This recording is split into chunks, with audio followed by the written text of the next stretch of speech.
அஸ்ஸலாமு அலைக்கும் வரஹ்மத்துல்லாஹி வபரகாத்துஹு. அன்பிற்குரிய சகோதர சகோதரிகளே, வாட்ஸ்அப் வழியாக கேட்கப்படுகிற கேள்விகளுக்குரிய பதில்களை வாரந்தோறும் தொடராக நாம் அறிந்து வருகிறோம்.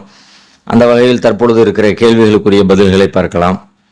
யாசர் அரஃபாத் அப்படிங்கிறவங்க ஆத்தூர், தூத்துக்குடி மாவட்டம் ஆத்தூர்ல இருந்து கேட்குறாங்க. இஷ்ராக் மற்றும் லொஹா தொழுகை வித்தியாசம் மற்றும் எத்தனை ரக்காத்து தொழ வேண்டும் அப்படின்னு சொல்லி கேட்குறாங்க. இஷ்ராக் தொழுகையை பற்றி, லொஹா தொழுகையை பற்றி, அது எத்தனை ரக்காத்து என்ற விவரத்தை கேட்டிருக்கிறாங்க. இஷ்ராக் என்கிற தொழுகை சம்மந்தமாக நம்ம ஏற்கனவே சொல்லியிருக்கிறோம். அது சம்மந்தமாக சில அறிவிப்புகள் வருகிறது. அந்த நேரத்தில், அதாவது சுபு தொழுத பிறகு சூரியன் உதயமான உடனே தொழுகிற ஒரு தொழுகைக்கு இஷ்ராக் என்று பரவலாக சொல்லப்படுகிறது. இந்த மாதிரி ரசூலுல்லாஹ் ஒரு தொழுவதாகவும் அதுக்கு சில சிறப்புகள் சொன்னதாகவும் அதில் தொழுகிறது ஹஜ் உம்ராவை செய்த நன்மைகளை பெற்றுத்தரும் என்கிற கருத்துப்படையும் சில அறிவிப்புகளும் இருக்கிறது. ஆனால் அந்த அறிவிப்புகள் எல்லாம் பலவீனமான அறிவிப்பாக இருக்கிற காரணத்தினால அதை ஏற்று நாம் செயல்படுத்த முடியாது. அப்படின்னா இஷ்ராக் என்கிற பேரில் ஒரு தொழுகை இருப்பதாக நாம் சொல்ல முடியாது. அதுக்கு நபிகளாரிடமிருந்து எந்த முன்மாதிரியும் இல்லை நமக்கு. லொஹாவுடைய தொழுகையை பொறுத்த வரைக்கும் அதுக்கு சில சான்றுகள் கிடைக்கிறது. லொஹாவுடைய தொழுகையை அதற்கும் இந்த நேரத்தில் தொழ வேண்டும் என்று அந்த நேரத்தை குறிப்பிட்டு அதுக்கு நேரடியாக ஹதீஸ்களிலிருந்து கிடைக்காவிட்டாலும் கூட அந்த லொஹா என்ற சொல்லிலிருந்து அதனுடைய நேரத்தை நாம முடிவெடுக்கலாம். என்ன முடிவெடுக்கலாம்னா, லொஹான்னு சொன்னால் முற்பகல்னு அர்த்தம். முற்பகல் அப்படின்னா கால சூரியன் உதயமானதுலேருந்து சூரியன் நடுவுச்சியை சாயிற வரைக்கும் உண்டான இடைப்பட்ட அந்த நேரத்தை, ஒரு 6:30 மணிக்கு சூரியன் உதயம் ஆயிடுது அப்படின்னு சொல்லி சொன்னால் 7, 8, 9, 10, 11 இந்த நேரங்கள் எல்லாமே லொஹாவுடைய நேரத்துக்குள்ளே வரும். இந்த மாதிரி லொஹாவுடைய நேரத்தில் நாம் தொழுகிற தொழுகையை ரசூல் ஸல்லல்லாஹு அலைஹி வஸல்லம் அந்த நேரத்தில் தொழுது இருக்கிறாங்க. அதுக்கு சில ஹதீஸ்கள் ஆதாரங்கள் கிடைக்கிறது. அதனுடைய ரக்காத்துகளை பற்றி சொல்லும் பொழுது 2 ரக்காத்தும் தொழுகலாம், 4, 6, 8 வரைக்கும் தொழுகலாம். 2 மாதிரி சொன்னதுக்கும் செய்தி இருக்கிறது. நபிகளார் அந்த நேரத்தில் ஒரு 8 ரக்காத்து தொழுதாங்க என்பதற்கும் சான்றுகள் கிடைக்கிறது. எப்படி இருக்குது அப்படின்னு கேட்டால், அபூ ஹுரைரா ரலியல்லாஹு அன்ஹு அவங்க அறிவிக்கிற செய்தி. அவங்க சொல்கிறாங்க, அவுசானி ஹலீலி ஸல்லல்லாஹு அலைஹி வஸல்லம் பி ஸலாஸ். என்னுடைய தோழர், அதாவது ரசூலுல்லாஹ் பற்றி சொல்கிறாங்க, அல்லாஹ்வுடைய தூதர் அவங்க எனக்கு ஒரு 3 விஷயங்களை வலியுறுத்தினாங்க. ஒன்று என்ன அப்படின்னு கேட்டால், சியாமு சலாசத்தி ஐயாமி மின் குல்லி ஷஹர், ஒவ்வொரு மாதமும் 3 நாள் நோன்பு இருக்கிறத எனக்கு வலியுறுத்தினாங்க. ஒன்று. ரெண்டாவது, ஒரு ரக்காத்தையில் லொஹாவுடைய நேரத்தில் 2 ரக்காத்து தொழுவதை வலியுறுத்தினாங்க. மூணாவது, வான் ஊத்திர கபிலான் நாம தூங்குறதுக்கு முன்னாடி வித்திரு தொழுமாறு என்னை வலியுறுத்தினாங்கன்னு 3 செய்திகளை சொல்கிறாங்க. அதில் ஒரு செய்தி என்ன சொல்கிறாங்கன்னா, லொஹாவுடைய நேரத்தில் 2 ரக்காத்து தொழுதுக்க என்று என்கிட்ட சொன்னாங்க. அப்போ லொஹாவுடைய நேரத்தில் லொஹா தொழுகைங்கிறது 2 ரக்காத்து தொழுகலாம், தொழ வேண்டும் என்று நபிகளார் சொல்லி இருக்கிறாங்க என்பதற்கான ஆதாரம் கிடைக்கிறது. அது அல்லாமல் நபி ஸல்லல்லாஹு அலைஹி வஸல்லம் அவங்களுடைய உறவினர் உம்மு ஹானி ரலியல்லாஹு அன்ஹா அவங்க சொல்கிறாங்க, மக்காவுடைய வெற்றியின் பொழுது நான் ரசூலுல்லாவை பார்க்க போயிருந்தேன். அப்போ ரசூலுல்லா குளிச்சுக்கிட்டு இருந்தாங்க. அவங்களுடைய மகள் ஃபாத்திமா ரலியல்லாஹு அன்ஹா அவங்களுக்கு ஒரு துணியை வச்சு மறைப்பு ஏற்படுத்தி இருந்தாங்க. குளிச்சுட்டு வந்த ரசூல் ஸல்லல்லாஹு அலைஹி வஸல்லம் அவங்க என்ன செஞ்சாங்கன்றதை உம்மு ஹானி ரலியல்லாஹு அன்ஹா அவங்க அறிவிக்கிறாங்க. ஃபலம்மா ஃபரக மின் குஸ்லிஹி காம ஃபஸல்லா சமானிய ரக்காத்தின். குளிச்சு முடிச்சுட்டு வந்தவொடனே ரசூல் ஸல்லல்லாஹு அலைஹி வஸல்லம் தொழுகைக்கு நின்னாங்க, தொழுதாங்க. 8 ரக்காத்துகள் தொழுதாங்க. அதுவும் ரொம்ப விரைவாக தொழுதாங்க, ரொம்ப ஷார்ட்டாக, ரொம்ப நீளமாக இல்லாமல் ரொம்ப ஷார்ட்டாக தொழுதாங்க என்று சொல்லி அவங்க அறிவிக்கிற ஒரு ஹதீஸும் ஆதாரப்பூர்வமான செய்திகளை பார்க்குறோம். அப்போ லொஹாவுடைய நேரம் என்பது சூரிய உதயத்திற்கு பிறகு நடுவுச்சிக்கு வருவதற்கு முந்தைய நேரம். 2 ரக்காத்தும் தொழுகலாம், 2லிருந்து 8 ரக்காத்து வரைக்கும் தொழுகலாம் என்கிற முடிவுக்கு இந்த 2 ஹதீஸையும் மையப்படுத்தி நாம் ஒரு முடிவுக்கு வர முடிகிறது. அடுத்து ஃபரீத், முகமது ஃபரீத் அப்படிங்கிறவங்க கும்பகோணத்திலிருந்து கேட்குறாங்க. அவங்க கேட்குறாங்க, நான் புர்கா ஷாப்பிங் கடை நடத்தி வருகிறேன். எனது கடையில் வாடிக்கையாளர்கள் சில சமயங்களில் பணத்தை, அதாவது ரூபாய் நோட்டுகளை தவறவிட்டு சென்று விடுகிறார்கள். அவர்கள் சென்ற பிறகு அந்த பணம் எங்கள் கையில் கிடைக்கிறது. அந்த பணத்தை தவறவிட்டவர்களின் விவரம் ஏதும் தெரியாததால் அதுபோல கிடைக்கும் பணத்தை தனியாக எடுத்து பாதுகாத்து வைத்துள்ளோம். இதுவரை யாரும் கேட்டு வரவில்லை. இந்த சூழ்நிலையில் அந்த பணத்தை என்ன செய்வது அப்படின்னு சொல்லி கேட்குறாங்க. இந்த மாதிரி கண்டெடுக்கப்பட்ட பொருள் சம்பந்தமாக நமக்கு தெளிவான வழிகாட்டுதல் இருக்கிறது. நபி ஸல்லல்லாஹு அலைஹி வஸல்லம் அவங்களிடத்துல ஒரு மனிதர் வர்றார். இது மாதிரி ஒரு பொருளை கண்டெடுக்கப்பட்ட பொருளுடைய சட்டம் என்ன, அது என்ன செய்யணும்னு சொல்லி ரசூலுல்லாஹ்ட்ட நேரடியாகவே கேட்குறாங்க. அப்போ நபி ஸல்லல்லாஹு அலைஹி வஸல்லம் சொல்கிறாங்க, நீங்கள் அரிஃபஹா சனத்தன், நீங்கள் என்ன பண்ணுங்கன்னா ஒரு ஓராண்டு காலம் நீங்கள் அதை அறிவிப்பு செஞ்சுக்கிட்டே இருங்க. என்ன பொருளை கண்டெடுத்தீங்களோ அந்த பொருளுடைய அடையாளங்களை வைத்துக்கொண்டு இந்த மாதிரி ஒரு பொருள் எனக்கு கிடைச்சிருக்கு, அது யாருடைய இது அப்படின்னு சொல்லிட்டு அதை நீங்கள் மக்களிடத்துல சொல்லிக்கிட்டே இருங்க. சும்மா இஸ்தம்தே பிஹா, பிறகு நீங்கள் என்ன பண்ணுங்கள், ஒரு வருஷம் ஆயிடுச்சு அறிவிப்பு நீங்கள் உங்களுடைய சக்திக்கு உட்பட்டு சொல்ல வேண்டிய ஆட்களில் சொன்னீங்க, கடை வீதிகளில் வரக்கூடிய மக்கள்கிட்ட போகக்கூடிய மக்கள்கிட்ட எல்லாத்துலேயும் தகவலை பரப்பி வச்சிங்க. ஆனாலும் ஓராண்டு உங்களுக்கு அதுக்கு இடையில யாராவது வந்தாங்கன்னா உங்களுக்கு கொடுத்துருங்க. இல்லை ஒரு வருஷம் ஆயிடுச்சு அது சம்மந்தமாக யாரும் தேடியும் வரலை அப்படின்னு சொல்லி சொன்னால் நீங்கள் அதுக்கு பிறகு அதை பயன்படுத்திக்கங்க, நீங்கள் அனுபவிச்சுக்கங்க என்று நபி ஸல்லல்லாஹு அலைஹி வஸல்லம் சொல்லிட்டாங்க. அப்போ நாம இந்த மாதிரி இன்னொரு அறிவிப்பில் ஒரு பெருமதியான 100 பொற்காசுகள் அளவுக்கு ஒருத்தர் வந்து இந்த மாதிரி கண்டிடத்தையும் சொல்லி வரும்பொழுது வந்து சொல்லும்போது இதே மாதிரி சொல்லி அனுப்புவாங்க, ஒரு வருஷம் இது சம்மந்தமாக சொல்லிக்கிட்டே இருன்னு. திரும்ப ஒரு வருஷம் முடிஞ்சிருச்சுன்னு வந்து சொல்லுவார். அப்போ திரும்ப 2வது இதே மாதிரி இன்னொரு வருஷம் சொல்லுவாங்க. மீண்டும் வந்து சொல்லுவார், 3வது ஒரு வருஷம் சொல்லுவாங்க. அதுக்கு பிறகு என்ன பண்ணிடுவாங்கன்னா நீங்கள் பயன்படுத்திக்கங்க அப்படின்ற மாதிரி சொல்லலாம், அவரை சொல்லி அனுப்பிடுவாங்க. அப்போ குறைந்தபட்சம் நம்ம என்ன செய்ய வேண்டியது இருக்குன்னா, இந்த மாதிரி ஒரு பொருளை கண்டெடுத்தா ஓராண்டு காலம் அதை நாம் அறிவிப்பு செஞ்சு உரியவரிடத்தில் சேர்ப்பதற்கு முயற்சி எடுக்கணும். அதிகபட்சமாக ஒரு 3 ஆண்டு காலம் கூட நாம் எடுத்துக்கொள்ளலாம் என்பதை இந்த செய்தியிலிருந்து நமக்கு கிடைக்கிறது. இந்த மாதிரி அதுக்கு பிறகும் அந்த அதுக்குரிய ஆட்கள் நபர்கள் யாரும் கண்டறியப்படலை அப்படின்னா அதை நாம் பயன்படுத்தி கொள்ளலாம் என்று ஹதீஸ்களில் நமக்கு ஆதாரம் கிடைக்கிறது. அதன்படி செயல்படுத்தி கொள்ளலாம். இது நம்ம வெளியூருக்கு போயிருக்கோம், அந்த இடங்கள்ல அங்கே நமக்கு அந்த மாதிரி பொருட்கள் கிடைக்குது அப்படின்னு சொல்லி சொன்னால் அதை இப்போ இன்னைக்கு இருக்கிற சூழலில் நாம் அறிவிப்பு செய்வது கொஞ்சம் எளிமையானதும் கூட. முந்தையெல்லாம் அறிவிப்பு செய்யறதுன்னா நேரில் அறிவிப்பு செஞ்சால் மட்டும்தான் முடியும். ஒரு ஊர்னா அந்த ஊர்க்காரங்கள்ட்ட அறிவிப்பு செய்ய முடியும்.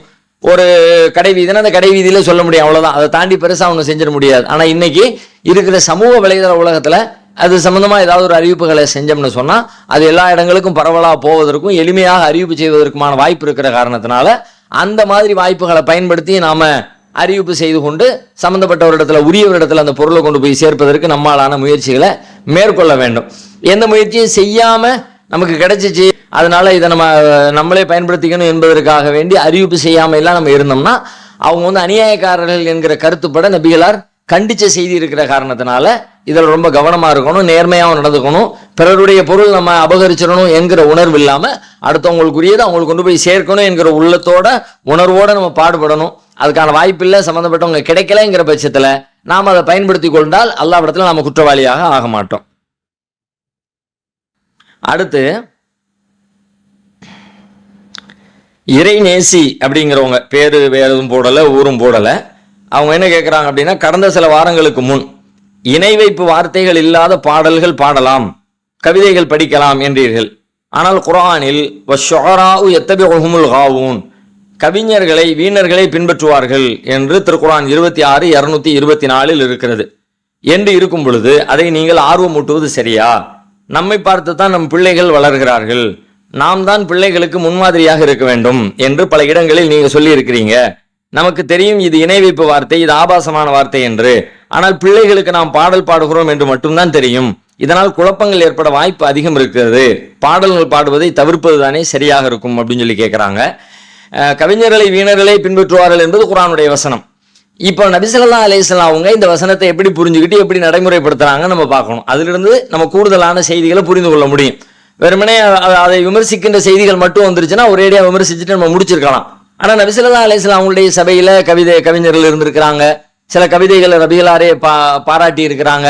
அந்த கவிஞருடைய கவிதையில இந்த கவிதை வந்து ரொம்ப அற்புதமான கவிதை என்று ரசூலுல்லாஹ்வுடைய வாயால் புகழப்பட்ட கவிதைகளும் உண்டு. நபிகளாருடைய சபையில புகழ்ந்து பாடப்பட்ட நிகழ்வுகளை அங்கீகரிச்சிருக்கிறாங்க. சில பேருக்கு கவிதையில பதிலடி கொடுக்குமாறு நபிகளாரே கேட்டுக்கொண்டும் இருக்கிறார்கள். அப்படியெல்லாம் இருக்கும் பொழுது நம்ம ஒட்டுமொத்தமா புறக்கணிக்கிறதுங்கிறது எப்படி சாத்தியம்? அப்படின்னா இந்த வசனத்தை நபிகளார் எப்படி புரிஞ்சிருக்கிறாங்க, எப்படி எடுத்திருக்கிறாங்க, அதுக்கு நமக்கு எப்படி விளக்கம் தர்றாங்கன்னு யோசிச்சு பார்த்தா ஒட்டுமொத்தமா கவிதை அப்படின்னு பார்க்காம கவிதையை பிரிச்சு பார்த்திருக்கிறாங்க. நல்ல கவிதை கெட்ட கவிதைன்னு பார்த்திருக்கிறாங்க. அப்படி பிரிச்சு பார்த்து தான் நபி ஸல்லல்லாஹு அலைஹி வஸல்லம் நல்லதை ஏற்றுக்கொண்டு கெட்டதை தவிர்த்திருக்கிறாங்க என்ற முடிவுக்கு வரணும். இல்லாட்டி இந்த செய்திகளை எல்லாம் என்ன பண்றது? நபிகளாரோடு சம்பந்தப்பட்டிருக்கிற இந்த கவிதை சம்பந்தப்பட்ட விஷயங்களை எல்லாம் நம்ம என்ன முடிவு எடுக்கிறது? அதையெல்லாம் புறக்கணிச்சுட்டு எடுக்க முடியாதுல்ல. ரெண்டையும் இணைச்சு வச்சுதான் ரெண்டு மாதிரி ஒரு தகவல் நமக்கு கிடைக்கிறது அப்படின்னா அந்த ரெண்டுக்கும் இடைப்பட்ட நிலையில ஒரு முடிவுக்கு நம்ம வரணும். ரெண்டையும் சேர்த்து வச்சு முடிவுக்கு வந்தோம்னா நல்லதை ஏற்பது, நல்லது இல்லாத மிகையான பொய்யான தவறான கருத்துக்களை கொண்டிருக்கிற கவிதைகளை புறக்கணிப்பது என்ற முடிவுக்கு வந்தா தான் ரெண்டுக்கும் நம்ம மதிப்பளித்ததாக ஆகும். ஒண்ணு. ரெண்டாவது, அவங்க வந்து நம்ம பிள்ளைங்களுக்கு முன்மாதிரியா இருக்கணும்னு நினைக்கிறோம் அப்படின்னா நம்ம பாட்டு பாடணும்னா பிள்ளைங்களுக்கு தெரியாது தானே. இணை கற்பிக்கிற பாட்டு, ஆபாசமான பாட்டு அப்படிலாம் அவங்களுக்கு தெரியாது தானே. அவங்களும் சேர்ந்து படிச்சுக்கிட்டு அவங்களும் அப்படியே பழகிடுவாங்க தானே சொல்லி கேட்குறாங்க. குழந்தைகளை பழக்கிறதுல இன்னொரு விஷயமும் இருக்கிறது. இப்ப நாம பழக்குகிற இந்த அவர்கள் சிறுபிராயத்தில் இருக்கிற இந்த தருணத்திலேயே இதையும் சொல்லிக் கொடுக்க வேண்டிய தேவையும் இருக்குதானே. வெறுமனே ஒண்ணுமே சொல்லி கொடுக்காம பிளைண்டா விட்டோம்னா இந்த சமூகத்துல பாடல் என்பது கவிதை என்பது இல்லாமலே இருந்துச்சுன்னா அது ஒரு வகை. சமூகத்துல எங்க போனாலும் எல்லா ஊர்களையும் எல்லா நாடுகளையும் இருக்கிறது அப்படின்னா அது சம்பந்தமான ஒரு வழிகாட்டுதல் உங்களுக்கு தேவைப்படும் தானே. அந்த வழிகாட்டுதல் நம்ம எப்போ கொடுக்கறது? இப்போ சிறுபருவத்திலேயே அந்த பாடல் குறித்த ஒரு விஷயம் நடைமுறைக்கு வந்து அது சம்பந்தமான ஒரு பேச்சுவார்த்தை வீட்டுக்குள்ள வந்து அதை ஒன்றை செய்யறோம் ஒன்றை செய்ய மாட்டேங்கிறோம், இதை ஏன் படிக்கிறோம் இதை ஏன் படிக்க மாட்டேங்கிறோம், இது ஏன் தப்புங்கிறோம் என்ற விவாதம் எல்லாம் நம்முடைய குடும்பங்கள்ல நடந்துச்சுன்னு சொல்லி சொன்னா அதன் வழியாக அவர்கள் கற்றுக்கொள்ள வாய்ப்பு இருக்கிறது தானே. எனவே கற்றுக்கொண்டு அதை செயல்படுத்துகிறது தான் சிறந்ததா இருக்கும், அது சம்பந்தமான அறிவே இல்லாமல் போவதை விட. அடுத்து முகமது அலி அப்படிங்கிறவங்க தென்காசியில இருந்து கேட்கிறாங்க, பெண் குழந்தைகளுக்கான மத்திய அரசால் கொடுக்கப்படுகிற செல்வ மகள் திட்டம் பணம் போடலாமா, இது வட்டியில் சேருமா அப்படின்னு சொல்லி கேட்குறாங்க. அது முழுக்கவே வட்டி தான். அது ஏன்னா நேரடியாகவே அரசு அதை சொல்லித்தான் நீங்க மாதாந்திரமா இவ்வளவு சேர்க்கலாம், இதுல இருந்து அதிகபட்சமா 1.5 லட்சம் வரைக்கும் நீங்க சேர்க்க முடியும், அப்படி சேர்த்தா உங்களுக்கு இத்தனை % வட்டி போட்டு இத்தனை ஆண்டுகளுக்கு பிறகு 20 ஆண்டுகளுக்கு பிறகு 21 ஆண்டுகளுக்கு பிறகு அது ஒரு முதிர்ச்சியாகி இவ்வளவு பெரிய தொகையாக உங்களுக்கு கிடைக்கும். அது ஒரு வியாபாரத்துல போட்டு அது ஒரு பிசினஸ்ல பெருகி அதுல கிடைக்கிற லாபம் அப்படியெல்லாம் அறிவிப்பு செய்யல. அவங்க தெளிவாவே அறிவிக்கிற பொழுதே அப்படித்தான் தெளிவா அறிவிப்பு செஞ்சிருக்கிறாங்க. இத்தனை % வட்டி இதற்கு வழங்கப்படும், ஒரு மாசத்துக்கு இவ்வளவு சேமிக்கப்பட்டுச்சு அப்படின்னு சொல்லி சொன்னா ஒரு ஆண்டுக்கு இவ்வளவு சேமிப்பாகும், மொத்தம் முதிர்வு காலத்துல அது இவ்வளவு பெரிய அமௌண்டாக உங்களுக்கு ஒரு பெரிய பயனுள்ளதா வந்து நிக்கும்னு வட்டியை மையப்படுத்தி தான் அந்த திட்டம் அறிவிக்கப்பட்டிருக்கிறது. எனவே அதுல நாம பணத்தை போட்டு சேமிக்கிறதுங்கிறது வட்டியை பெறுவதுதான், அதுல சந்தேகத்திற்கு இடமில்லை. அடுத்து சென்னை மேடவாக்கத்திலிருந்து முஹாசினா பானு அப்படிங்கிறவங்க கேட்குறாங்க, அல்லாஹ்விற்காக நேர்மையாக உண்மையாக வாழ்கிறேன், ஆனால் அனைவராலும் ஒதுக்கப்படுகிறேன், வாழ்க்கையில் பாடங்களை மட்டுமே காண்கிறேன், ஆசைப்பட்ட காரியங்கள் அனைத்தும் வெறுக்கப்பட்டு அதன் மேல் நாட்டம் இல்லாமல் விருப்பமில்லாமல் போனதற்கு பின் வாழ்க்கையில் கிடைக்கிறது திணிக்கப்படுகிறது, அது ஏன் அப்படின்னு சொல்லி கேட்குறாங்க. பொதுவாக வாழ்க்கையை பெரும்பாலும் அல்லாஹ் அப்படித்தான் அமைச்சு வச்சிருக்கிறான். அது உங்களுக்கு மட்டுமல்ல, பெரும்பாலும் எல்லா மனிதர்களுக்குமே கிட்டத்தட்ட இதுக்கு நெருக்கமான ஒரு வாழ்க்கையை தான் அமையும். ஒரு நேர்மையாக உண்மையாக இருக்க நினைக்கிற பொழுது அது எளிமையான காரியம் இல்லை. வாயில சொல்வதற்கு எளிமையானது, ஆனா நடைமுறையில பெரும் சிக்கலும் பெரும் துன்பங்களுக்கும் உரியது. நபிமார்களை விட அதுக்கு பெரிய உதாரணம் வேற என்ன வேணும்? எல்லா நபிமார்களும் சிரமத்தை சந்திச்சிருக்கிறாங்க தானே, எல்லாருமே துன்பத்துக்கு ஆளாகி இருக்கிறாங்க தானே. அந்த துன்பத்தின் பின்னணி என்ன? உண்மைதான பின்னணி, நேர்மைதான பின்னணி. அந்த நேர்மையும் சத்தியமும் தான் அவங்கள அவ்வளவு துன்பத்திற்கு ஆளாக்கி இருக்கிறது. அப்ப நாம நேர்மையா இருக்குன்னு நினைச்சோம்னா துன்பங்கள் வந்துதான் தீருங்கிறத புரிந்து கொண்டு அதுல உறுதியா நிக்கணும். துன்பம் வருத அப்படின்னு நம்ம நினைச்சோம்னா நம்ம நேர்மையை கடைசி வரைக்கும் உறுதிப்பாட்டோட காப்பாற்ற முடியாது. பேருக்கு சொல்லலாம், ஒரு பிரச்சனை வரும்போது நம்ம அதுல இருந்து நழுவிடும். எனவே உண்மையாளர்களுக்கு அந்த சோதனைகளும் பிரச்சனைகளும் உலகத்துல வந்துதான் தீரும். அல்லாஹ் இடத்துல அதுக்கு ஒரு பெரிய மதிப்பு இருக்கிறது, நற்கூலி இருக்கிறது என்கிற உறுதிப்பாட்டோடு நாம பயணிக்க வேண்டும். வாழ்க்கையில பாடங்கள் கிடைக்கிறது ஒன்னும் பாடம் தான், ஒவ்வொரு பிரச்சனையும் பாடம் தான், இதுதான் எல்லாமே பாடம் தான், ஒரு அனுபவம் தான். ஏன்னா நம்ம ஒரு பெரிய பிழை செய்கிறோம் அப்படின்னா ஒரு சிக்கல்ல மாட்டிக்கிட்டோம்னா அந்த பெரிய பிழை என்பதுதான் நமக்கு பெரிய பாடமாக அமையும். ஏதோ ஆகச்சிறந்த பாடம்னு சொன்னா ஏதோ ஆகப்பெரிய தப்பு பண்ணணுமோ ஆகப்பெரிய பிரச்சனையில மாட்டணுமோ அதுதான் நமக்கு கிடைக்கிற பெரிய பாடம். அதனால பாடங்கள் வாழ்க்கை முழுவதும் கிடைச்சிக்கிட்டே தான் இருக்கும். நம்ம விருப்பமெல்லாம் ஆசையெல்லாம் வடிஞ்சதுக்கு பிறகு ஒண்ணு கிடைக்குது அப்படின்னா அல்லாஹ் எல்லாத்துக்கும் எல்லாத்தையும் விருப்பம்ல கிடைக்கிற மாதிரி வைக்கலையே.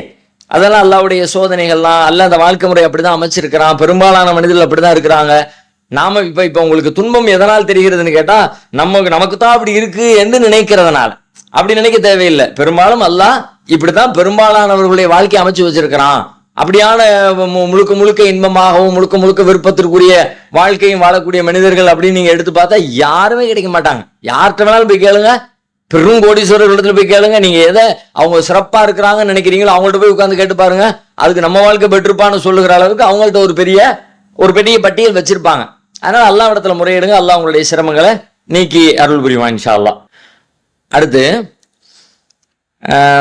பெரம்பலூர்ல இருந்து ஃபாத்திமா அப்படிங்கிறவங்க கேட்குறாங்க, ஒரு விஷயத்தை நம்மை செய்யக்கூடாது என்று சொல்லுவாங்க, ஆனா அதை அவங்களே செய்வாங்க, இதுக்கு பதிலளிக்கும் அப்படின்னு சொல்லி கேட்குறாங்க. செய்யக்கூடாதுன்னு சொன்னா சம்மந்தப்பட்டவங்களும் செய்யக்கூடாது. அவங்க எதை செய்யக்கூடாதுன்னு பிறருக்கு சொல்றோமோ அதை அவங்களும் செய்யாம இருக்கணுங்கிறது ஒரு பொது விதி தான். இதை நீங்க இதை வைத்து என்ன கேட்க வர்றீங்க, இது என்ன போதனையை விரும்புறீங்கன்றது புரியல. பொதுவா தான் எதை சொல்றோமோ அதை செயல்படுத்தணும், தாம எதை செயல்படுத்தலையோ அதை மற்றவங்களுக்கு போதிக்கிறத தவிர்த்து கொள்ளணும். சில நேரங்களில் உள்டாவாகவும் இருக்கும், சிலதை போதிப்போம் ஆனா நமக்கு அதுக்கான செய்வதற்கான தேவையோ கட்டாயமோ இருக்காது. அது மாதிரி இருக்கு. பிள்ளைய படின்னு சொல்லி சொல்லுவோம், அதுக்காண்டி நீ ஏன் படிக்கலன்னு கேட்கக்கூடாது. அவனை மட்டும் 8ஆம் கிளாஸ் தமிழ் எடுத்து படி, இங்கிலீஷ் எடுத்து படி, மேக்ஸ் எடுத்து படின்னு நீ படிக்க மாட்டேங்கிற அப்படின்னு சொல்லி அந்த கேள்வி பொருத்தமற்றது. அவனுக்கு அது நல்லது, அவனுக்கு அது தேவை, அதனால அவன் செய்யறான். நான் எனக்கு என்ன செய்யணுமோ அதை செய்யணும். அதை விட்டுட்டு அவன் செய்யறான், அவனை செய்ய சொன்னதுக்காண்டி நான் செய்யணும். ஒரு செல்வந்தரை பார்த்து ஜக்காத்து கொடுங்கன்னு சொல்லி சொல்றாரு ஒரு ஏழை, அவன் நீ கொடுத்தியான்னு கேட்கக்கூடாது. ஏன்னா அவர் எப்படி கொடுப்பாரு? அவர்கிட்ட தான் ஏழையா இருக்கிறாரு, அவரை வாங்குகிற நிலையில இருக்கிறாரு. ஜக்காத்து கொடுக்க வேண்டிய நிலையில இல்லாத ஒருத்தரை போய் நீ எப்படி கொடுக்கவே இல்லை பிறருக்கு போதிக்கிற அப்படின்னு நம்ம சொல்ல முடியாது. அதாவது பொதுவான அறிவுரைகள் எதுவுமே நாம செய்யக்கூடிய ஒரு விஷயத்தை பிறருக்கு சொல்லணும், நாம செய்யாத சொல்லக்கூடாது. செய்வதற்கு வாய்ப்பு இருந்து நம்ம செய்யலை அப்படின்னு சொல்லி சொன்னா அந்த செய்தி மக்களிடத்துல ஈடுபடாது. அது மாதிரி தாவா பிரச்சாரம் ஒருத்தர் செய்யறாரு அப்படின்னா அந்த சீர்திருத்தத்தால பயன் இருக்காது, அவ்வளவுதான். அதுக்குரிய கூலிய அவர் அல்லாஹ் இடத்துல அனுபவிப்பார். அல்லாஹ் தான் கேட்கிறான், அதாமுரூன அன்னாஸ பில் பிர் வ தன்ஸவுன அன்ஃபுஸகும் வ அன்தும் தத்லூனல் கிதாப். வேதத்தை நீங்களே படிச்சுக்கிட்டு உங்களை நீங்களே மறந்துட்டு மற்றவங்களுக்கு நீங்க நன்மையை சொல்றீங்களா? முதல்ல ஒருத்தர் தனக்கு நன்மை நாடட்டும், பிறகு அடுத்தவங்களுக்கு நன்மையை நாடட்டும் என்பதுதான் இஸ்லாத்தினுடைய போதனை. அடுத்து அதை ஒட்டி இன்னொன்னு கேட்கிறாங்க, நாங்கள் கூட்டு குடும்பமாக வாழ்கிறோம், ஆனால் சில காரணங்களால் தனியாக போக விரும்புகிறேன், உறவை முறித்து கொண்டு இல்லை, நான் எடுத்த முடிவு சரியா தவறா அப்படின்னு சொல்லி கேட்கிறாங்க. யாரோடையும் சண்டை கண்ட போடாம நீங்க தனியா போய் ஒரு குடித்தன இருக்கிறீங்கன்னா மார்க் அதை வரவேற்கத்தானே செய்யும். சண்டை சச்சரவுகளும் வெறுப்புகளும் அந்த மாதிரியான ஒரு சங்கடத்தோட போகும்போது அது ஒரு விவாத பொருளாகவே ஆகுது. ஒண்ணு நீங்க உறவையெல்லாம் முறிக்காம சந்தோஷமா போறீங்கன்னா போங்க, அல்ஹம்துலில்லாஹ், அது ஒன்றும் மார்க்கத்துல தப்பு இல்லையே. எல்லாம் ஒரே வீட்டுல இருக்கணும்னா எந்த சட்டமும் கிடையாது. கல்யாணம் ஆயிடுச்சுன்னா தனியா போறது பெஸ்ட் தான், நல்லதுதான்.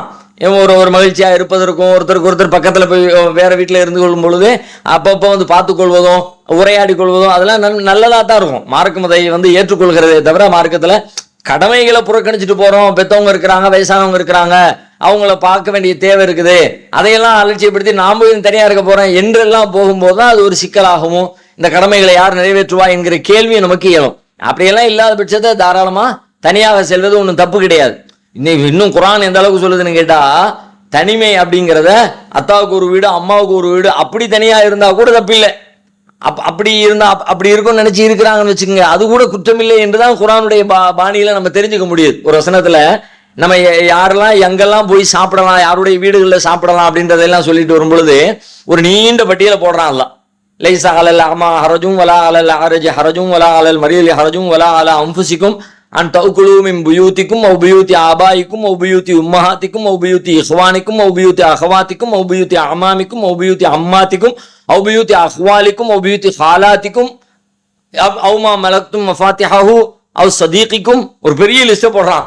அதுல யார் யார் வீட்டுல எல்லாம் நம்ம போய் சாப்பிடுவதற்கு நமக்கு ரைட்ஸ் இருக்குங்கிறத சொல்லும் பொழுது உங்க சகோதரி வீடு, உங்களுடைய சகோதரன் வீடு, உங்களுடைய சின்னம்மா வீடு, உங்களுடைய மாமி வீடு, அதுல முதல் பட்டியல்ல உங்க வாப்பா வீடு உங்க உம்மா வீடுங்கிறான்ல, புயூத்தி ஆபாய்க்கும் புயூத்தி உம்மஹாத்திக்கும். அப்பாவுடைய வீட்டுல போய் சாப்பிடுங்க, அம்மாவுடைய வீட்டுல போய் சாப்பிடுங்க. பொதுவாக நம்ம அப்பா அம்மா ரெண்டு பேரும் ஒரு வீடு தானே நம்ம யோசிப்போம். இப்ப அப்பாவுடைய வீடுன்னு ஒரு வார்த்தையை எல்லாம் தனியா பயன்படுத்துறான், அம்மாவுடைய வீடுன்னு பயன்படுத்துறான். அப்ப அம்மாவும் அப்பாவும் கூட சில நேரங்களில் தேவைகளுக்காக ஒரு வசதிகளுக்காக அப்படி எப்படி இருந்துகிட்டு சேர்ந்துக்கிட்டு பிரிஞ்சு அப்படி இருந்தா குற்றமில்லை என்கிற கருத்து குர்ஆனிலேயும் கிடைக்கிறது. சண்டை போட்டுட்டு பிரிஞ்சு போறது அந்த அர்த்தத்துல புரிஞ்சு கொள்ளக்கூடாது. ரெண்டு பேரும் பிரிஞ்சு வாழ்றாங்க அப்படி நீங்க புரிஞ்சுக்க வேண்டிய அவசியம் இல்லை. ஒற்றுமையோடு இந்த மாதிரியான இருப்பதற்கான சூழல், தேவை, வாய்ப்பு இப்படி எல்லாம் உண்டாகலாம் தானே, அப்படியெல்லாம் செய்யலாம் என்று குர்ஆன்ல இருந்து கிடைக்கிற காரணத்தினால தனியாக நாம தனி குடித்தனம் போறது என்பது மார்க்க அடிப்படையில் ஒன்றும் பிழையானது இல்லை.